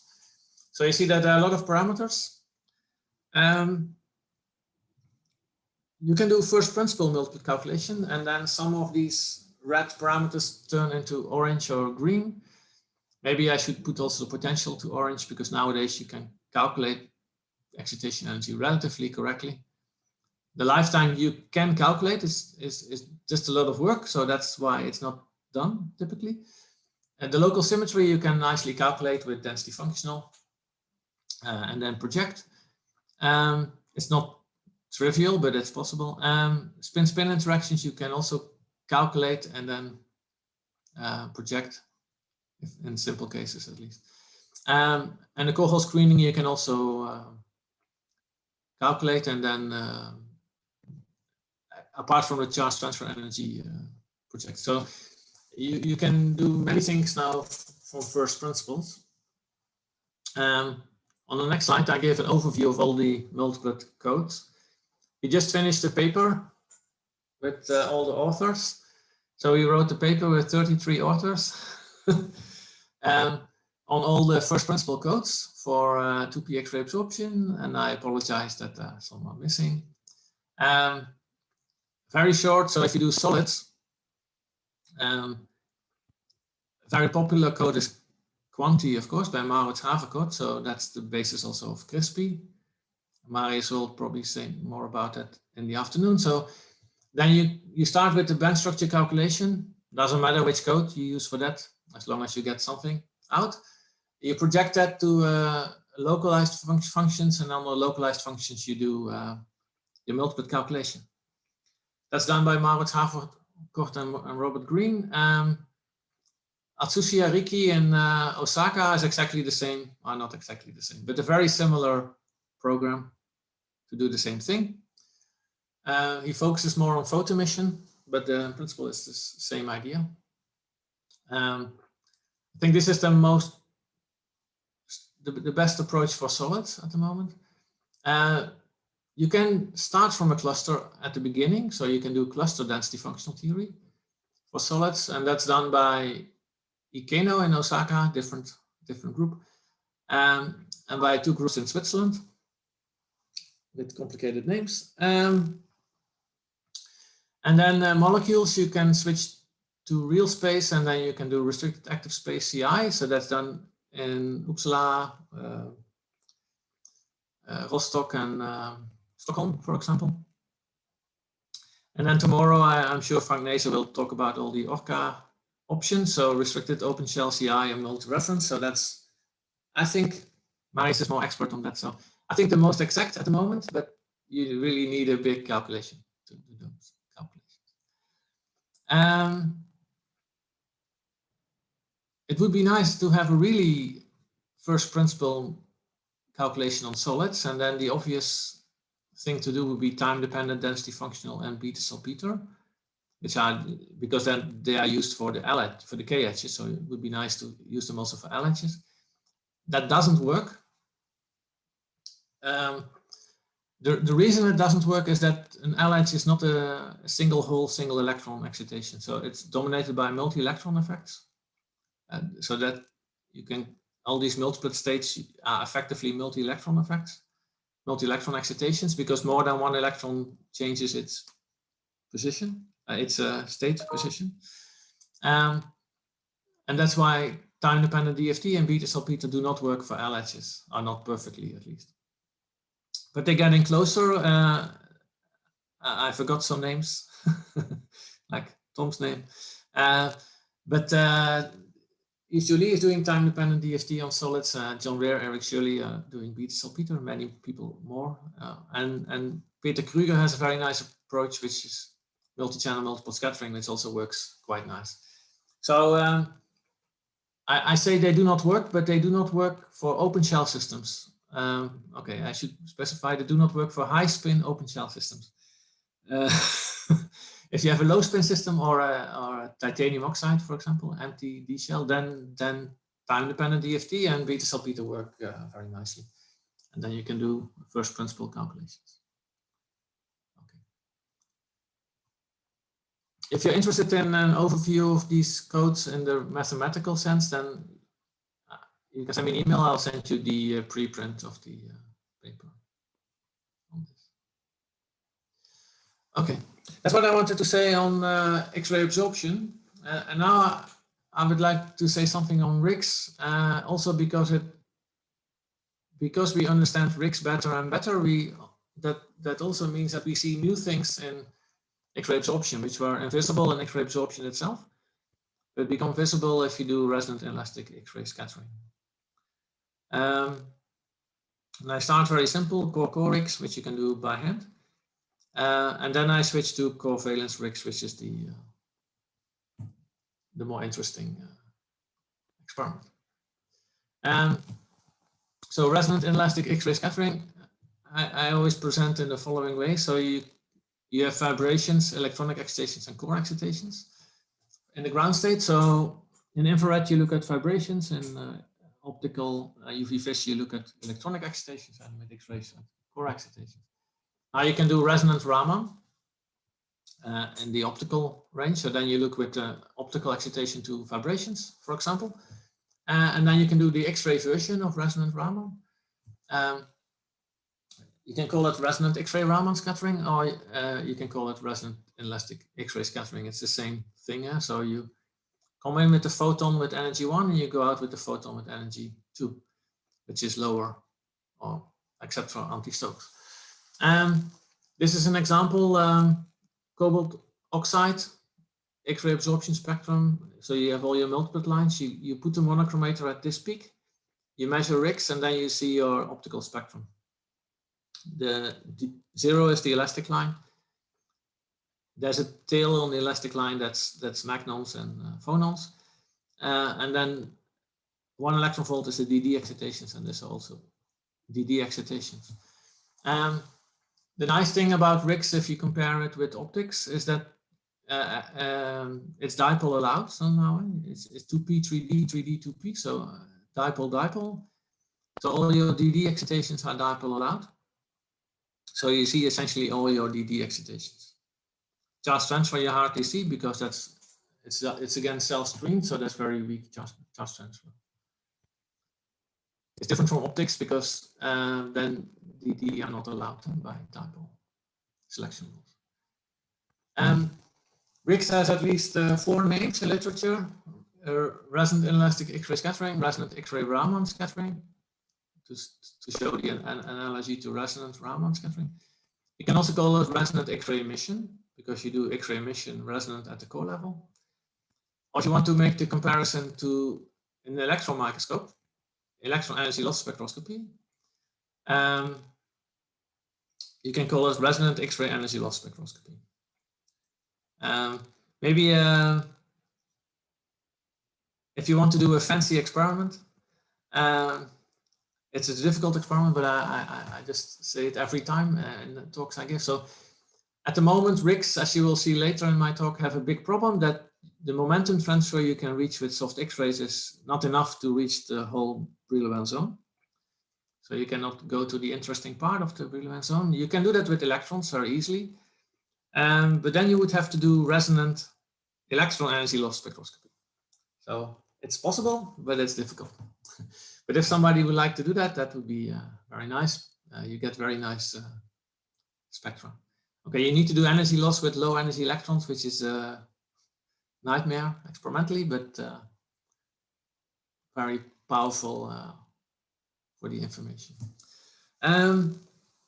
I start with core Rix and do a calculation by hand again. So you go from the ground state to a 2p core level, so 2p X-ray absorption, and then you do a 2p 3s decay.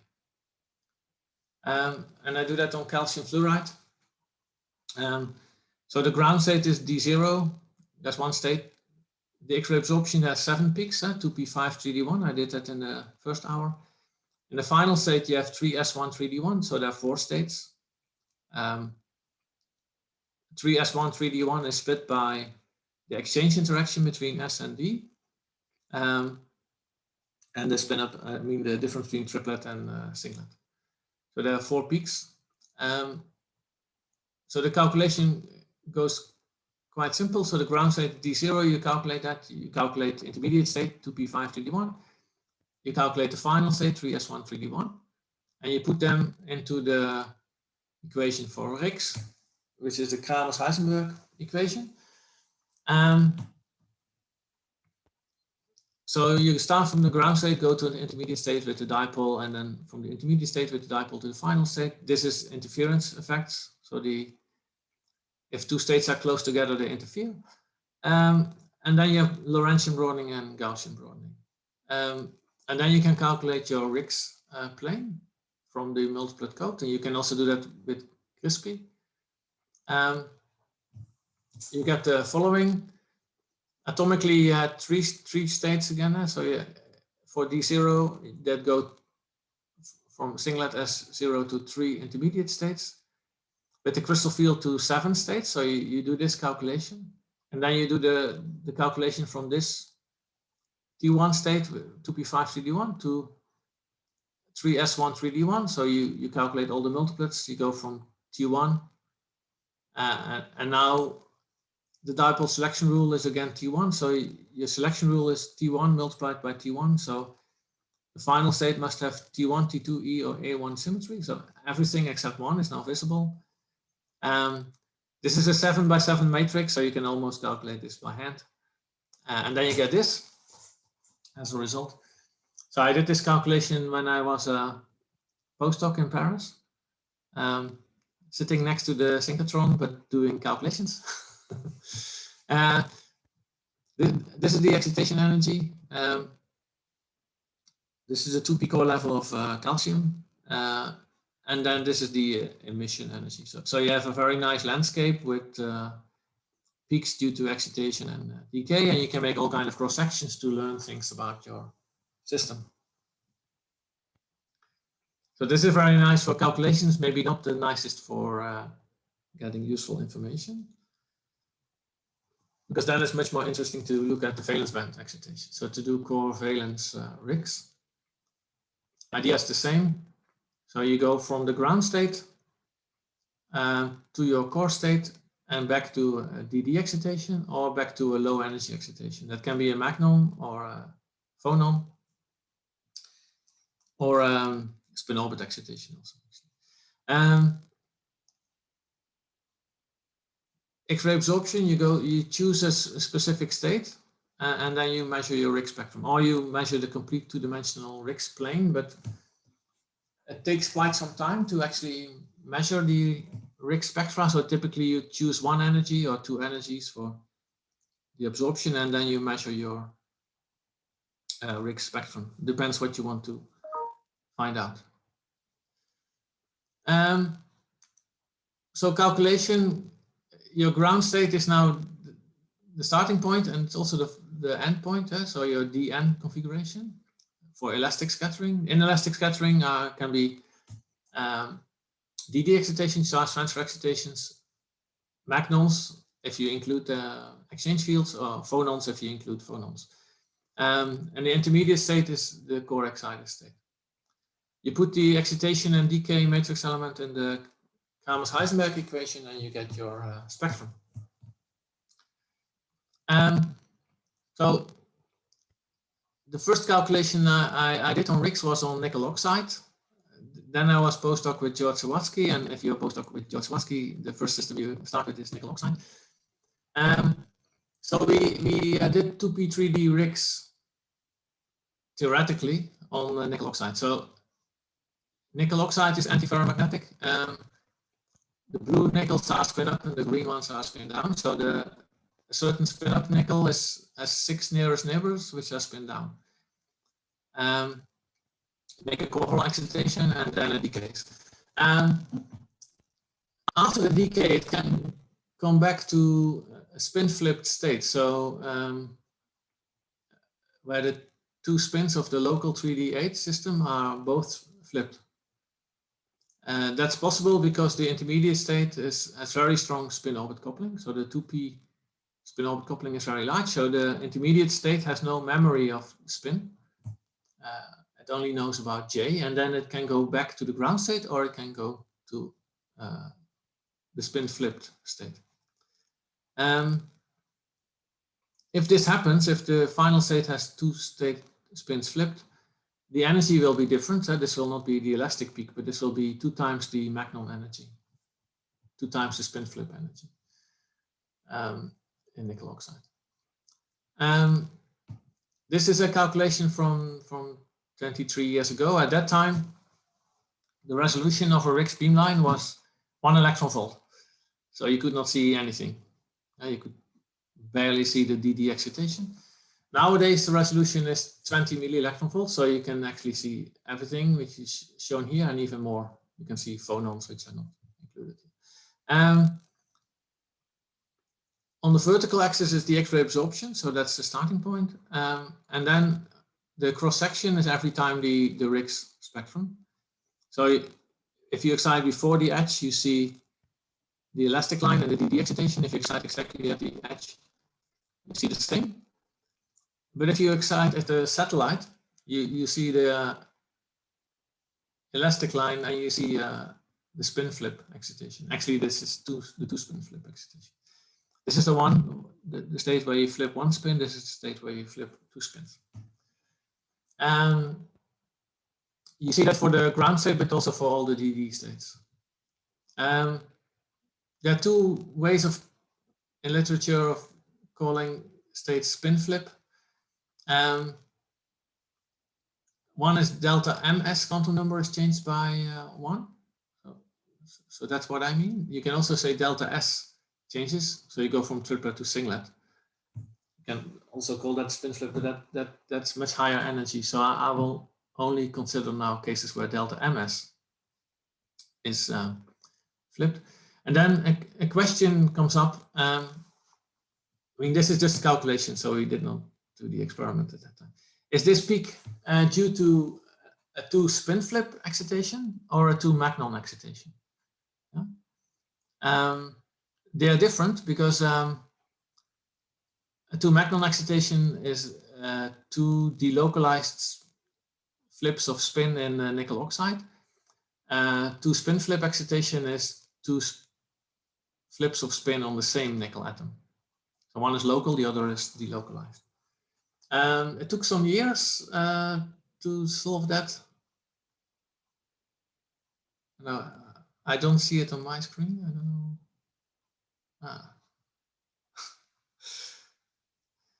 Okay. So if you want to see the result, for some reason it doesn't show on my screen. You have to go to this paper from Abhishek Nak from the Diamond, who measured nickel oxide with 20 millielectron volt. And from the dispersion of the DD excitations, you can actually show they are local. So it's this is not 2 Magnon if you mean by 2 Magnon 2 delocalized excitations, but this is a 2 spin flip excitation and nickel oxide. So it's quite funny that 2 photons can flip 2 spins, because a photon doesn't have spin, and you can flip 2 spins. Recently, we did the experiment. Abhishek actually did the actual experiment. We sent a sample to Diamond on iron oxide, and then we can flip 5 spins. So you can flip 1, 2, 3, 4, 5. So you see the 5 spin flip peak. The exchange energy in iron oxide is also 100 millielectron volts. So you see a peak at 100, 200, 300, 400, and 500 you do not really see, but you see it in the calculations. So you can flip 5 spins with 2 photons. So that's quite interesting how that's possible. We are now writing a paper on that, but if you're interested in how you can flip 5 spins with 2 photons, you can write me an email. I can send you the paper in progress. So that's about spin flip. So in general, there are enormous amount of options with soft X-ray rigs. You can look at energy. So that's what I did till now mainly. So I call that delta omega rig. So you look at energy in, energy out, and you make a 2-dimensional Riggs plane. You can look at momentum. So if you have a single crystal and you can rotate the angles of photon in and photon out to modify the momentum transfer. Or you can look at polarization. That's of course can be related to momentum, but can also be separated. If you fix the single crystal orientation, you fix the photon in direction, you fix the photon out direction, so everything is fixed. And then you just change the polarization of the photon in. That's the easiest, at least. Then you can do polarization dependent rigs. I'll give some examples of things we did with this recently. So that gives you an idea of what kind of experiments are possible at Diamond, for example. The first example, this is a Ruby. This is a model system for doing multiplet calculations. So we did not put a Ruby like you put on your ring, but we put Ruby powder in the beamline at the Swiss light source, and we measured the Riggs spectrum. And why is Ruby nice for theory? Because it's isolated chromium, so you can really use a localized model very accurately. And you can do very nice optimization. So first the experiment. This is the X-ray absorption experiment and the black line. And the yellow line, the yellow surface is the calculation. So you can see that you get now a perfect fit of the calculation. And that was not really possible only from X-ray absorption. We needed actually the input from RIGS to get this beautiful agreement. And why is that the case? Because, okay, now we did a very intelligent choice. We excited every 1 electron volt. So A, B, C, D. There's nothing special every 1 electron volt.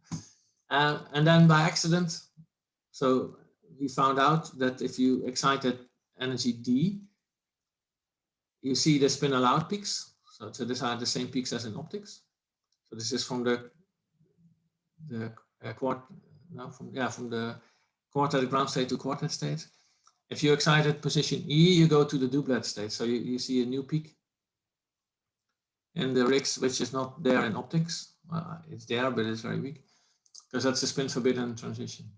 And now you can do multiplet calculations much more accurately. So you can determine all parameters by at least 3 digits because you have all these RIGS spectra at different excitation energies. And now you're helped by the Tanabe-Sugano diagrams because if you look at this horizontal orange line from the duplet T1G state, sorry, that's a quartet, so from a quartet state. You see it's not dependent on Raka parameter B and it's not dependent on Raka parameter C, so it's completely horizontal. So if you measure that peak, so that's this peak in experiment, you can fix exactly 10 dq, yeah, because it will not be modified by F2 and F4 slate integrals, which are a different notation of Raka B and C. So from the position of this peak, which is this peak here, and also in optics, you can exactly see 10 dq is 2.32 electron volts. And now you can see that the other spin allowed transitions are not dependent on C, so they are horizontal on C. So you can determine from these 2 peaks, from this peak and from this high peak, you can get the Raka parameter C as 0.429. And then from the rest of the spectrum, you can get, for example, from this spin flip excitation, you can get the Raka parameter B as 0.071. So you can get all the crystal field values in 3 digits. So we are very proud of this. It's much better than X-ray absorption. Then I showed this to Ed Solomon, and he said, yeah, we did this 30 years ago. And he gave me the paper, and in optics you can do this, of course. The resolution in optics was much higher 30 years ago than it's now with X-rays. So is this completely useless? No, it's not, because you can do this element selective, yeah, with X-rays. So when you cannot see things with optics because of pi star transitions, or when you have a lot of things at the same time, like lithium, cobalt, nickel, manganese batteries, you can do RIGS on the different elements and use this approach and determine the ground state extremely accurately with X-rays. I call this also the multiplet challenge, because this is, of course, empirical. This is completely empirical approach to get these numbers. But because we have them now with 3 digits, it's very interesting to see how accurate you can go with calculations. Can you get somewhere close with calculations? Also, an interesting result is that the C to B ratio is 6. Okay, if you see that for the first time, it's probably not special, but it's completely different than atomic. So that means that the screening of the F2 and the F4 slate integrals is completely different. And that's not normally done in the fitting of X-ray absorption. And because we use this CB ratio of 6, we get the perfect agreement of X-ray absorption. So because of that, I say that from the details of RIGS, we can get now much better fits of X-ray absorption. It's even nicer in hard X-rays. Hard X-ray valence band rigs will give you a lot of details, which improves the X-ray absorption simulation. Okay. That energy now a little bit on momentum and polarization dependence. So with photon in, photon out, you have an enormous amount of options. So you have angular dependence and polarization dependence. So you have the incident direction, the emission direction. So together they determine the scattering angle and then the K factor. And then you can rotate the crystal, for example, along the A axis or along the C axis. So that gives you enormous, the three-dimensional K factors in principle. So that's one type of experiment. And then the other thing, which is not completely independent, but can be made independent, is polarization. So you can use circular polarization, so do RIX MCD, or you can do linear polarization. Then you can rotate the polarization over 360 degrees and measure the polarization dependence. So that's our hobby in the last few years. So first, K factor RIX, so change the scattering angle. So for example, means you change the scattering angle and then the momentum transfer perpendicular to the surface. By doing that, you can measure the momentum dependence of low energy excitations. And we applied that not to the cuprates. There are many people doing that on cuprates, but on lanthanum cobalt oxide.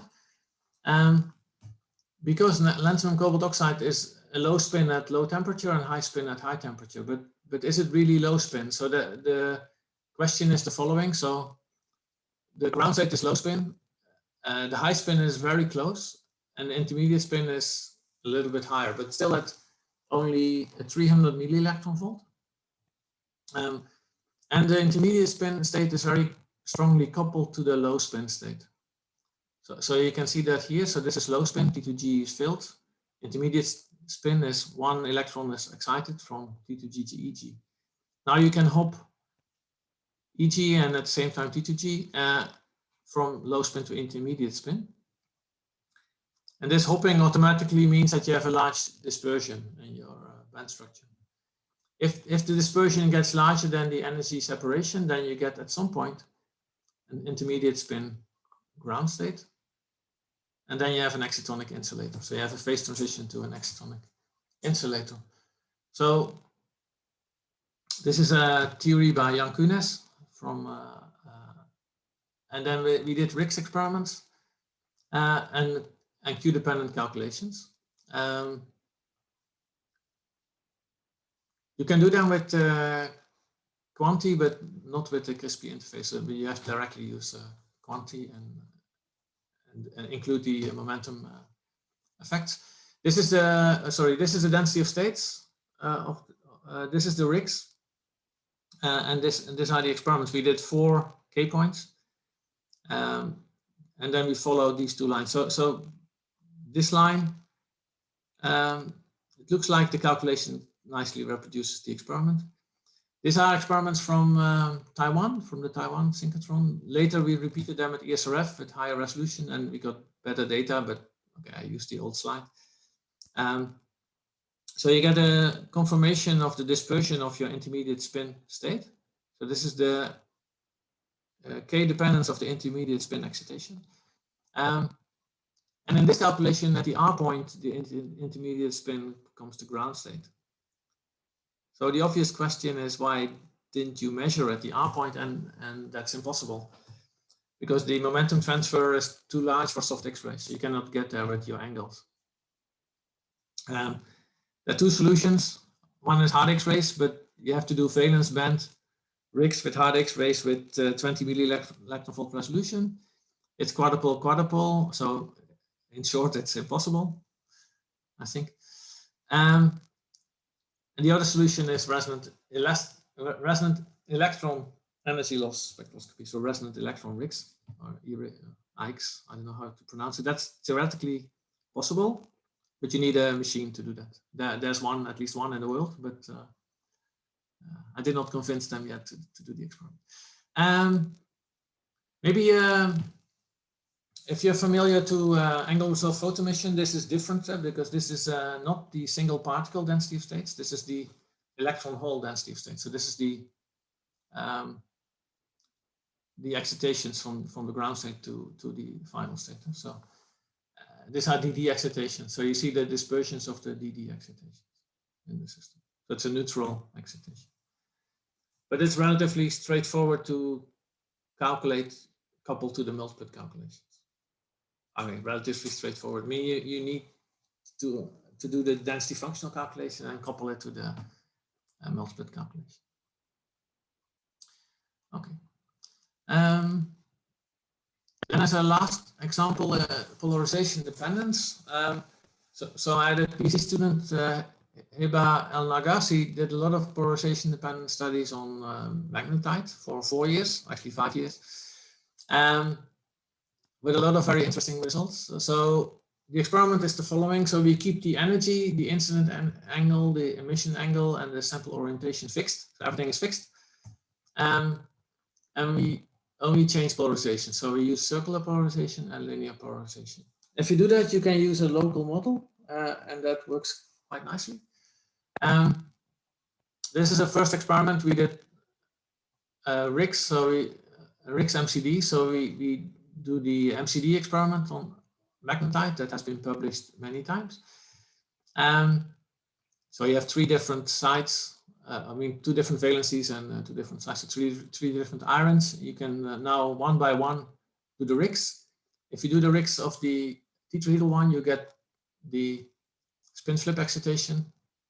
And then for the octahedral one is exactly inverted because they are antiferromagnetic. So you can determine the exchange interaction and the fact that both are antiferromagnetic, and you can optimize the simulation of your X-ray absorption, especially the shift between the different sides.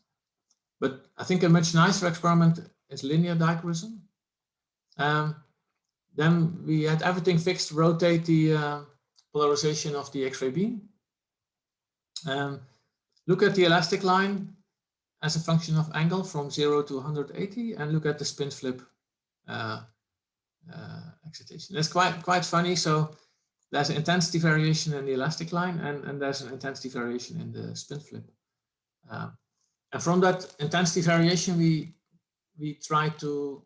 I do not show the calculation. So if you're interested in this, you can read all the paper from Heba. So if you type El Nagar in Google, or you go to these links, she wrote 3 papers on the analysis of this polarization dependence of the spin flip excitation. And what you can learn from that is actually the orientation of the spin and orbital moment, site specific. So you can get it for iron 2, iron 3, octahedral, tetrahedral. So you get a more complete picture of iron 3 or 4. And one result was that the trimeron model, as published, doesn't work. So that was okay, has to be modified. Maybe that's a better way of saying it. Okay. What we are doing at the moment is we do these experiments as a function of temperature, and then you can actually see the change from the completely ordered to completely disordered magnetite with all kind of intermediate things. But that's all the work from Heba, so you best contact her about details. She's now in Paris. But you can first ask me, and then I will forward you to her. Okay. How much time do I have? About 2 minutes. Okay, then I'll just show one experiment, and then because it's and you can read the explanation on the slides. This is an experiment from 2013, so one of the earlier experiments at the LCLS.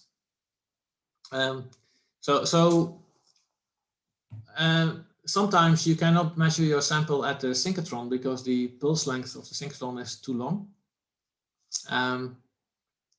But I mean too long that your sample is completely damaged in the second half of the pulse. So if you go to a free electron laser, you can use pulse lengths of, let's say, 25 femtoseconds. And then you can assume that your sample is not damaged in the first 25 femtoseconds. If you then use a liquid jet, then your sample is refreshed at every pulse. And you can measure a fresh sample every time.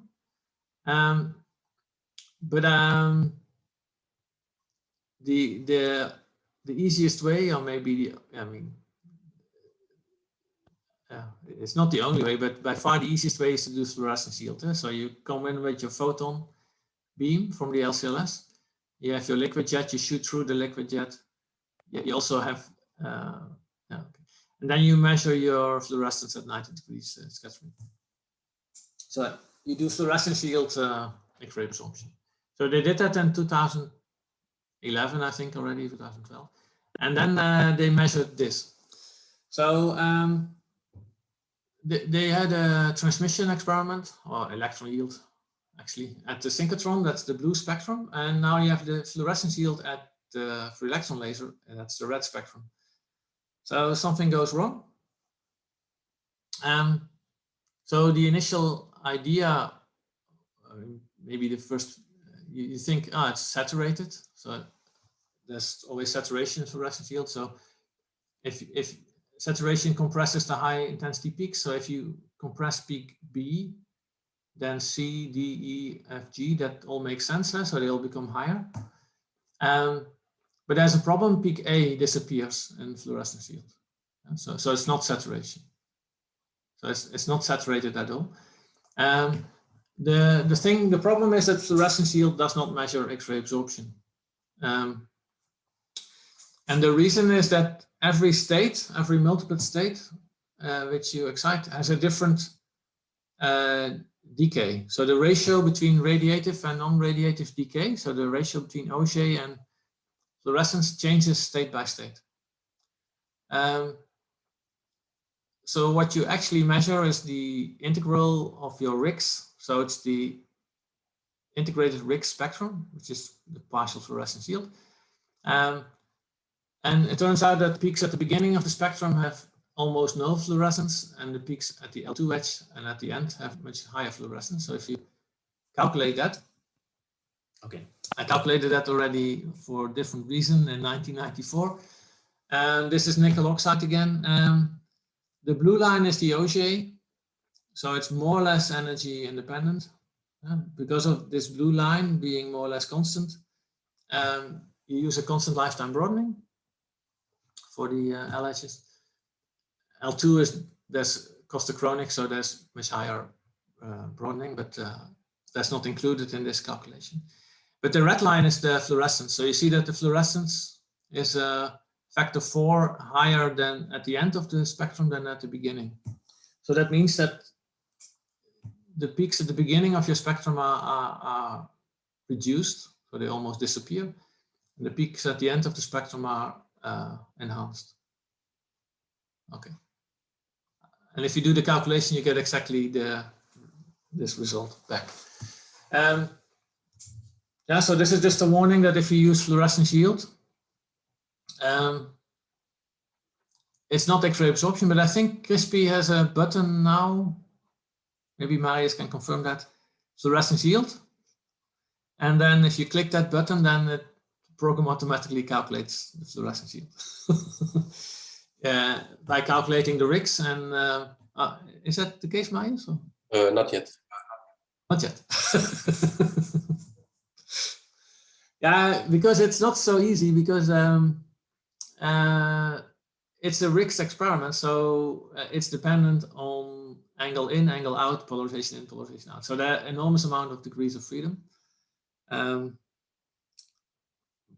Which, okay, if you have one specific experiment, you can just do that one specific calculation. But if you want to make it completely automatic, you have to include everything into the calculation.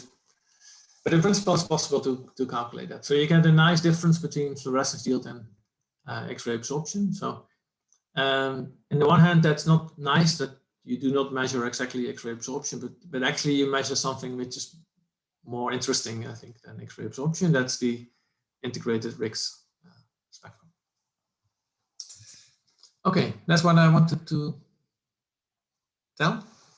So maybe there's some more questions. If you have any question later, or if you want help in calculations, not only X-ray absorption and RICS, but also photoemission, resonant photoemission, yields, whatever you want, you can always write me an email. I can get you started. Probably I'll forward you to Crispy or to somebody who's more expert, but there are many things you can calculate which I did not discuss today. Okay. Okay, thanks very much, Frank. Did anyone have any quick questions before we go for lunch?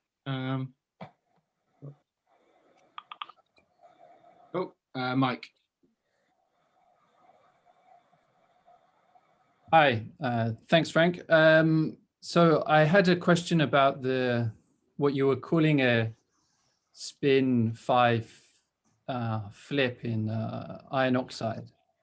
So I'm not sure if I fully understand what you mean. So you have a spin 5 over 2. So you're not referring to just the flip of one spin 5 over 2, and therefore a spin of 5 spin halves. You're referring to more than that, are you?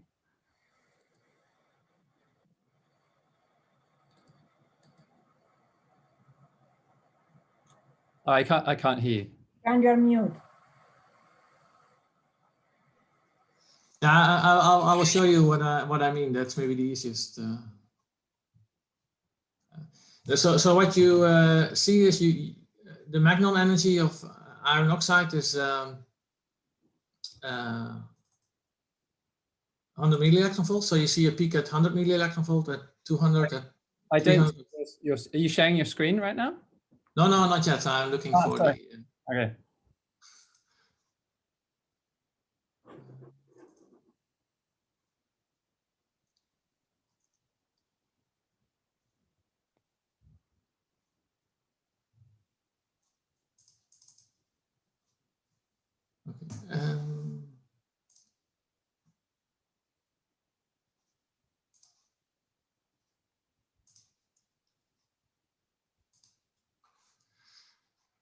Okay, so you see the screen? Yep. Okay, so this is an iron oxide single crystal, and then we excite at the first peak and at the second peak. So if you excite at the first peak, so that's this graph here, with linear horizontal polarization, then you see the elastic line, the 1 magnon and 2, I call them magnon, but the spin flip, the 1 magnon and the 2 magnon peak. That's essentially all you can see. Now you go to the second peak, and then you see the same, but you see also the phonon for some reason, which I don't know. You see them at the second peak, not at the first peak. But then we rotated the polarization to vertical, and then you see the 1 magnon, the 2 magnon, the 3, sorry, the 1 magnon, 2 magnon, 3 magnon, and the 4 magnon, maybe, but certainly the 3 magnon. So you see that you flip 3 or 4 spins from the 5. Of course, the obvious question is why? How is this possible? Right. This, I think, is so it might seem quite esoteric to many, I suppose, but for me, this is a very fundamental question, right? Because what are the transition selection rules, right? We need a delta S of something. So I was under the assumption that there was quite a clear transition selection rule of like delta S of 2, but this would go contrary to that. So what are the implications for transition selection rules in RICS when it comes to spin flip excitations that are allowed? Yeah. Yeah, the delta S is 2 selection rule is only correct for atoms. Yeah, okay. Yeah, I see. Okay, fair enough. So for a single site, yeah, where for collective excitations, it looks like... Yeah, not collective, even local, but because the crystal field mixes the L and S quantum numbers. The combination, I have to say it like this. So you need, of course, spin orbit coupling. Without spin orbit coupling, you have delta S is 0. Then you have spin-orbit coupling. Then you have, for an atom, the 2 spin flip. And then the crystal field mixes the crystal field and spin-orbit together. Mix the L and S quantum numbers so that you can get 3, 4, and 5. Actually, anything, essentially. And there's a very nice paper from Maurits Haverkort where he explained this 10 years ago from an effective spin Hamiltonian, where you just see the terms. You see the linear term, the cubic term, you see all the different, so the S2, S3, S4, and they get smaller and smaller, of course, but and if you do the calculations, you can reproduce the experiment, but you can also do the complete Riggs calculation that includes everything automatically without thinking. And that will give you the peaks. Yeah, that's quite nice. So you can see yeah, it's fantastic. Yeah. Thank you. Okay, thanks very much. So let's if we stop there for lunch, and so unfortunately the downside of a virtual conference is we can't provide lunch for you. You have to go and find your own. But yeah, if we so it's currently 20 to 1 UK time. So if we come back in exactly an hour's time, so we will just so that we keep an hour for lunch. So see you at 20 to 2 UK time. So in an hour's time. So thanks again to Frank for a very interesting and useful talk. And yeah, as he said, if you have any questions, don't hesitate to email him. I was going to say there's a couple of questions in the chat. So what I'll do is I'll post those in today's Slack channel, and perhaps if Frank, if you get a moment just to take a look at those, we can carry on the discussion in Slack. Yeah, I'll do that. I'll do that. Yeah. Okay, great. And also just to flag, this afternoon's tutorials will take place on a different Zoom meeting. So I'll post the link in today's Slack channel, but you should all have it in your agenda anyway. But that's all really. So have a lovely lunch. We'll see you afterwards. Thank you very much.